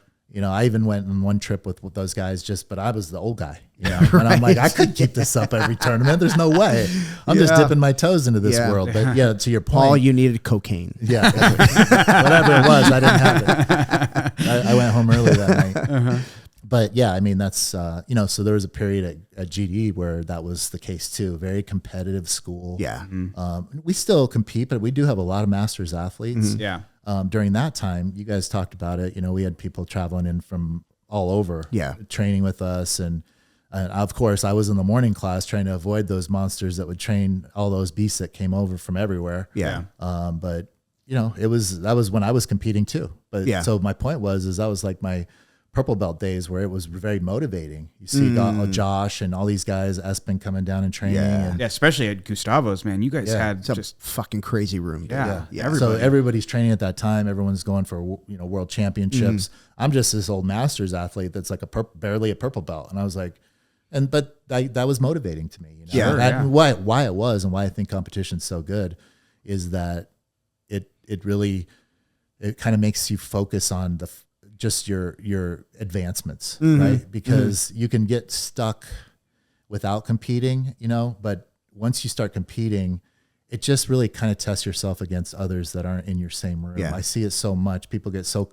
especially in today's world, people do this a lot for the social aspect. I shouldn't say today. I'm sure it's always been that way. Yeah. But the point is at least you should always be just trying to challenge yourself in a competition. And when you're around all those competitors, for me, I was like, oh, this is a good way for me to like go learn some more technique, like challenge myself more. Yeah. Because I didn't compete a lot at white and blue belt, just very sporadic. And it was very much, I'm always been a hobbyist. Yeah, we all are. I'm a hobbyist, and I've never been a hardcore open mat every weekend. I'm not like that. It doesn't mean I don't love jiu-jitsu. It's just, I have so much other things going on. Jiu-jitsu is just a piece of what my puzzle is. So, but at purple belt, I realized, oh, this is going to make me ramp up my game. And it did, I did a couple master worlds at the time, and, just mixed results, did a lot of local tournaments, but it was my jiu-jitsu skyrocket. But looking at my jiu-jitsu now, looking at purple belt jiu-jitsu, I'm like, I didn't know shit. Yeah. I'd whip that guy's ass all day long. So mid, so mid. But here's how I would describe it. And I thought about this a lot because someone was asking me like, similar questions like, what's the difference between somebody that competes and someone that doesn't? Not a lot, really. I mean, from a hobbyist perspective, not a lot. But it's real easy to skip a hard round in the same room when you're in the same room every day. It's real easy. All you got to do is not make eye contact. Grab a kid, grab one of the smaller people, grab you. Yeah, grab me. Get one of the tough rounds and then call it good, and then basically you get 5 to 6 rounds, right? So if you do 3 and 3, okay. What I love about competition is someone else gets to choose your opponent. You don't get to choose them. You don't get to duck anybody. Yeah, exactly. You know what I mean? Like if you're number 16 in the bracket, you're going to face number 1. Good fucking luck. Have fun with that. Right? But that's the difference. That's the real difference. It's really gut check, and you got to really, hey man, you got to really believe that anything can happen in 5 minutes, because that's all the time we get. Anything can happen. And if you truly believe that you can advance, you will, you know? And I said this once in a after a class. I was pretty fired up that day, but I was telling him like, I have legends in my division. Like I have people that I admired, that I YouTube, that I've been to seminars with. And I said, you ever make a legend pack of shit and get out of the bullpen? I have. And everybody's like, holy shit, man. You know what I mean? Yeah. But that's amazing. That's the best part of it. You don't get to pick. You don't get to pick. Someone else picks for you. Yeah. That's what makes it so difficult. For sure. Yeah. I think I just saw Bernard Frias say something like that on social media in the last couple of days. He actually stole that from him. Nah. Yeah, he was just, no, not like that. He's just basically saying, he's like, I think it's good for you to compete, just to challenge yourself, get out and go and get against somebody that you're not normally rolling with. It's just so we are all guilty of it. We have our training partners that we love to train with, and that's the point is you can learn a lot and you can even sometimes be more free because you can really trust that person, but it's not the same of going against somebody else. Like that's where the true test comes in, when someone doesn't know your game. Yeah. Right. So they might give you an answer to your game that you've never seen before. Yeah. It's like, it gives you different challenges. I was rolling with George the other day and he was like, we were doing something like that we don't typically do. And then we ended up back in half guard and he's like, oh, this is more comfortable. Back to how we usually roll. I like this. Yeah. But it's like, that's kind of true. Like when you have like your favorite, partners, you kind of do have very similar matches every time because you're just, all right, I'm going to pull guard, I'm going to play half guard, and you're going to pass, you're going to be, it's like, it's always kind of like the same book every time. Think of this, like think of a quarterfinal, like a qualifier, quarterfinal, semifinal, and final, right? Do you really in a training room pick a hard match and then a harder one and then a harder one and then the hardest one for last? Nobody does. Not in a training room, right? You get a hard match, you're like, fuck this. I'm like, where's one of the kids? Yeah. Get over here. Get your ass over here. But that's I the more I think about it, that's probably what I love the most. You know what I mean? That the uncertainty of it. Yeah. It's just pretty cool. Yeah. It is kind of like a cool, I've never even like thought about it, but that is kind of like, if you really want to like analog it, like how you train, you should start easy and just make it harder and harder and harder when you're dead tired. Yeah. I mean, to be fair, there's probably some psychopaths out there that are doing that. Yeah, I'm sure. Yeah. I mean, to be fair, in class, you get like 30 seconds to a minute between rounds.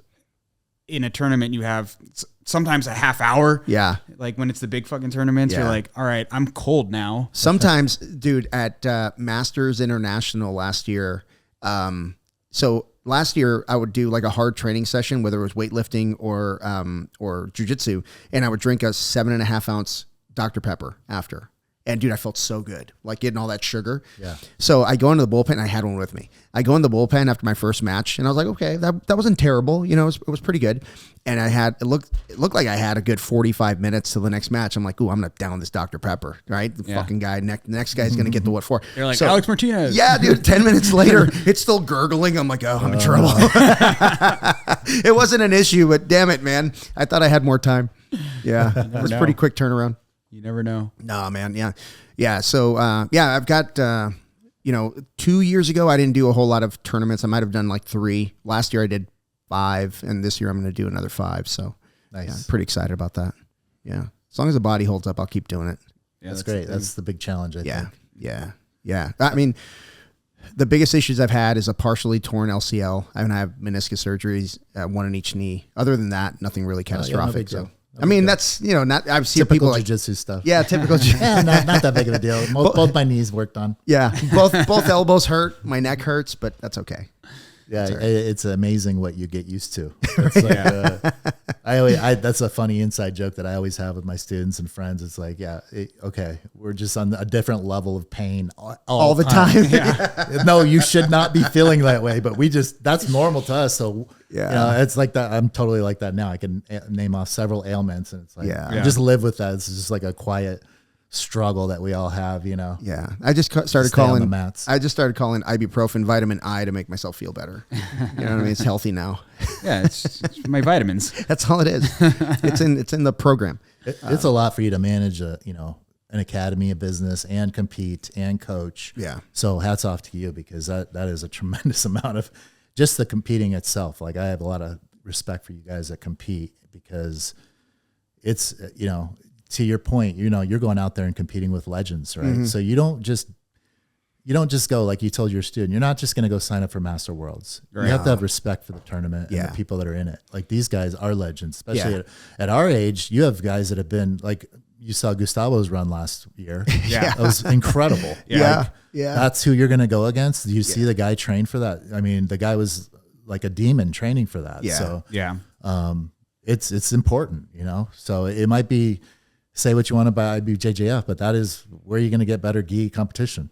Nowhere. So. Yeah. I saw a reel or whatever on Instagram the other day. It was about, they were asking like, what's the hardest belt? And a lot of people were like saying like white belt, which like in a lot of ways, I get where they're coming from. Like, generally, like you're the punching bag, right? As the white belt, I get that. And same as like white and blue belt, like especially like if you have a big school that's been established, you are the punching bag. But if you're thinking about it competitively, it's 100% black belt. Yeah. Especially if you're a master's athlete. Yeah. Because that to that point, you don't know. Like there's people that are in our divisions that have been trained, that have been black belts since before we started. Yeah. Oh, way before. Oh, yeah. Yeah.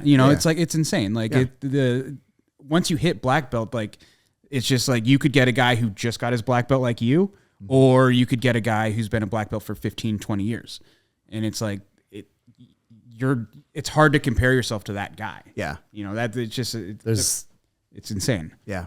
I mean, Gustavo's like going to be a red and black belt. It's wild, dude. Really? Yeah. He's coming up on that? He's been a black belt for 30 something years. Wow. So think about that. I didn't know he was that close. Yeah. Yeah. It's crazy. So that's what I'm saying.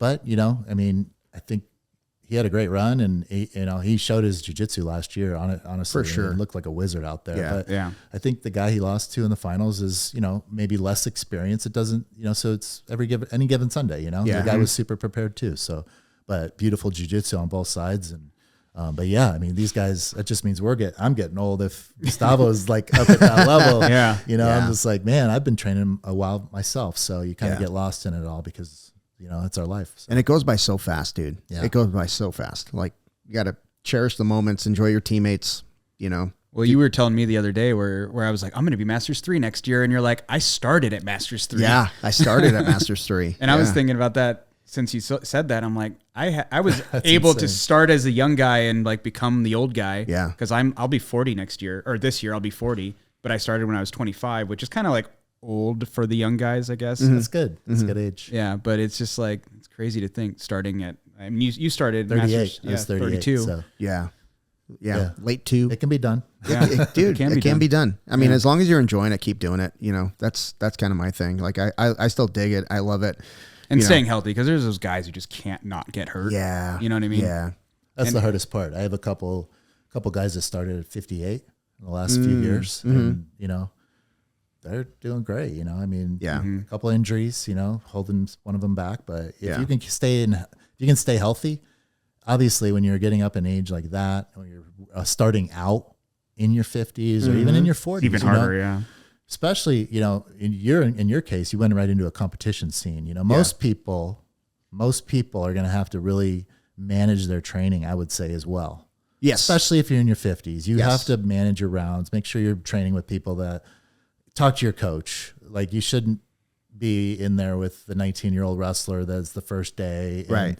You're also not skilled, so you can't, you know, it's tough. So, so you do have to watch that. I think so. I mean, just because some old dudes are savages doesn't mean all of them are. Right. Or women.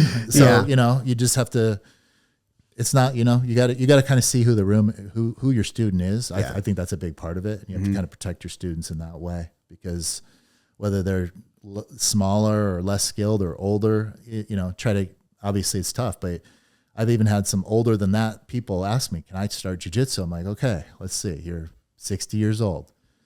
You could start. We're going to have some, you know, parameters of what you're going to be doing and who you're training. You got to find a really good room. Yep. You know, think of someone just like that. I talk about it like it's a terrible thing, but I'm in my 50s. So, but, you know, if you're trying to start out and you're looking for a place and you want to really get into jiu-jitsu and you still think you're athletic, and you go try to find a gym and you don't know where to start. Like, I have a friend that's in Nevada right now, and she wants to start jiu-jitsu, and there's one opening by my house. I said, send me the name. Yeah. You do not sign up anywhere until you talk to me. Yep. Yeah. So, I mean, I went on and started researching some stuff, and I said, I have some questions for you. Do not sign up anywhere. I have another place that's nearby. So, you know, because I can go on Google and I might not know these people. Yeah.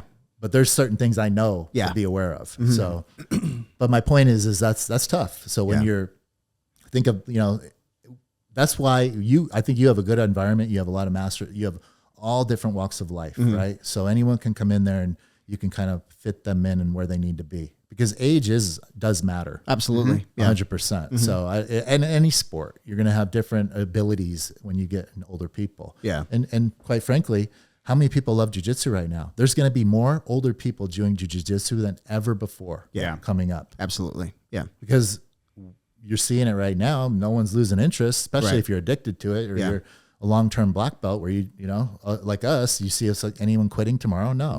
That's my point. We're eventually going to get older and older. So it's going to be kind of a cool, I'm interested to see how that works, only because I look into my own future. Yeah. I'm not a gym owner. How am I going to get on the mat when I'm older and I still want to? If you have an academy and you still have your academy, that's one thing. You're always going to be there. Yeah. But if you're a student and you're an older student, that's why community is a big thing. Yeah. If your community falls apart at your gym and now you've been doing jiu-jitsu, maybe you're a purple belt and you're like 58 years old. It's like, oh, I got to go start at a new. That's right. At 58, that's something. That'd be rough, dude. Yeah. So, but that's just an example of creating that open environment. I think it's something that everyone's going to have to understand, because there's more people training jiu-jitsu than ever. Yeah. I tell Amy this all the time, like the women's jiu-jitsu at the higher belts, because they're unicorns. Higher belt women are unicorns, especially those that compete. There's not a lot of them. They're kind of like where men were 12 years ago, where there's like 3 or 4 in a division at Masters Worlds. You know what I mean? Yeah. But I said, you know, in a very short period of time, there's going to be more and more women that have stuck it out, and brackets are going to be big. They're going to catch up. Yeah. Dude, I had 2 years ago, I had like 43 people in my division at Masters 5, dude. Yeah, can you believe that? That's insane. It's crazy. It's only going to grow. It's only going to grow. Look how many, as the gyms grow, the competitors grow. Yeah. Yeah. More people are doing jiu-jitsu. Therefore, there's going to be more. There's going to be that certain subset of people at that each of one of those academies that wants to go challenge themselves. Yeah. So the tournaments are only going to grow. I think it's honestly, I don't even know that if we can foresee how big it's going to get. No. Do you guys? Because I see it's so much in the mainstream now. Yeah. Yeah. Like the person I talked about in Nevada, I would never thought this person would even want to train jiu-jitsu. It's like, I think I want to start now. I'm like, that's so cool. yeah. So Yeah, I it's, love you it. know, Yeah. I think the masters divisions are the ones that are, like you said, there's like 40 some odd people in your division or whatever. I remember Pans when I was a white belt. So Pans 154s, so featherweight. I had 120 some odd people in my division. Yeah. It's not like that anymore. Nah. For even a white belt adult. Yeah. It's not that big for adults, but you still go to Master Worlds. I had Insane. 50 Yeah. something odd last year. It's like all the Masters divisions are huge. The brackets are insane, dude. Yeah. It's Like it used to be like, oh, Masters athlete, I'm going to get on the podium just for showing up. And it's like, that's not how it is anymore. So the funny thing was, like, as I was coming up at Master Worlds, like, I would look at my bracket at blue belt, purple belt, brown belt, and it's like, oh, this guy from whomever school, that guy from whomever school. Now it's like the guy that owns that school is on this side of the. Yeah. That's his name and his school, and his name and his school, his name. And I was like, holy shit, man! It's nothing but just crazy. Yeah, it's wild. It's wild. Yeah. But listen, man, we've been going for a couple hours. Do you want to? I mean, is there anything else you want to talk about? no, thanks for having me, man. Yeah, man. Let everybody know where they can find you. RollUnion.com. That's where you can find my gear. We have a newsletter. You can sign up there if you guys want. We're trying to send some of those out, show us some of the latest gear that's being dropped. But we're at all the AZBJJL tournaments if you're local. We got a booth there. Stop on by. We always have the latest stuff. We usually have all of our latest gear at those tournaments, and then we'll release them to the public. So if you're local, you get the first crack at everything. So I love it. yeah, Awesome, where man. we're at. Yeah, Bring tons of gear. I love the gear, man. Thank you for doing what you're doing. It's thank you for everything you've done for me. We've been together a while. Yeah, So for sure. I Thanks appreciate for always it, man. repping. Yeah, of Appreciate you. course. Yeah, of course. Thank you, man. Thanks for having me on. All right, everybody. If you love the podcast or if you hate the podcast, please like and subscribe. Please follow us on all of the socials, and we need more comments. We need more. We haven't had a shitting on the comments episode in a while, and so help us out with that. Let us know how much you hate Tojo. All right. Thanks, brother. Thank you. Hey, everybody, if you want to support the podcast, please support us by buying Salt Electrolytes. They are the best electrolyte supplement on the market, and use code Foxcast15 at checkout. That sounds made Foxcast15 at checkout. Also, if you want to support the podcast, Don't say it. Don't say it. You're going to say something really stupid. Dude, I just did an awesome promo. buy us whiskey. Buy us whiskey. Ooh, yes.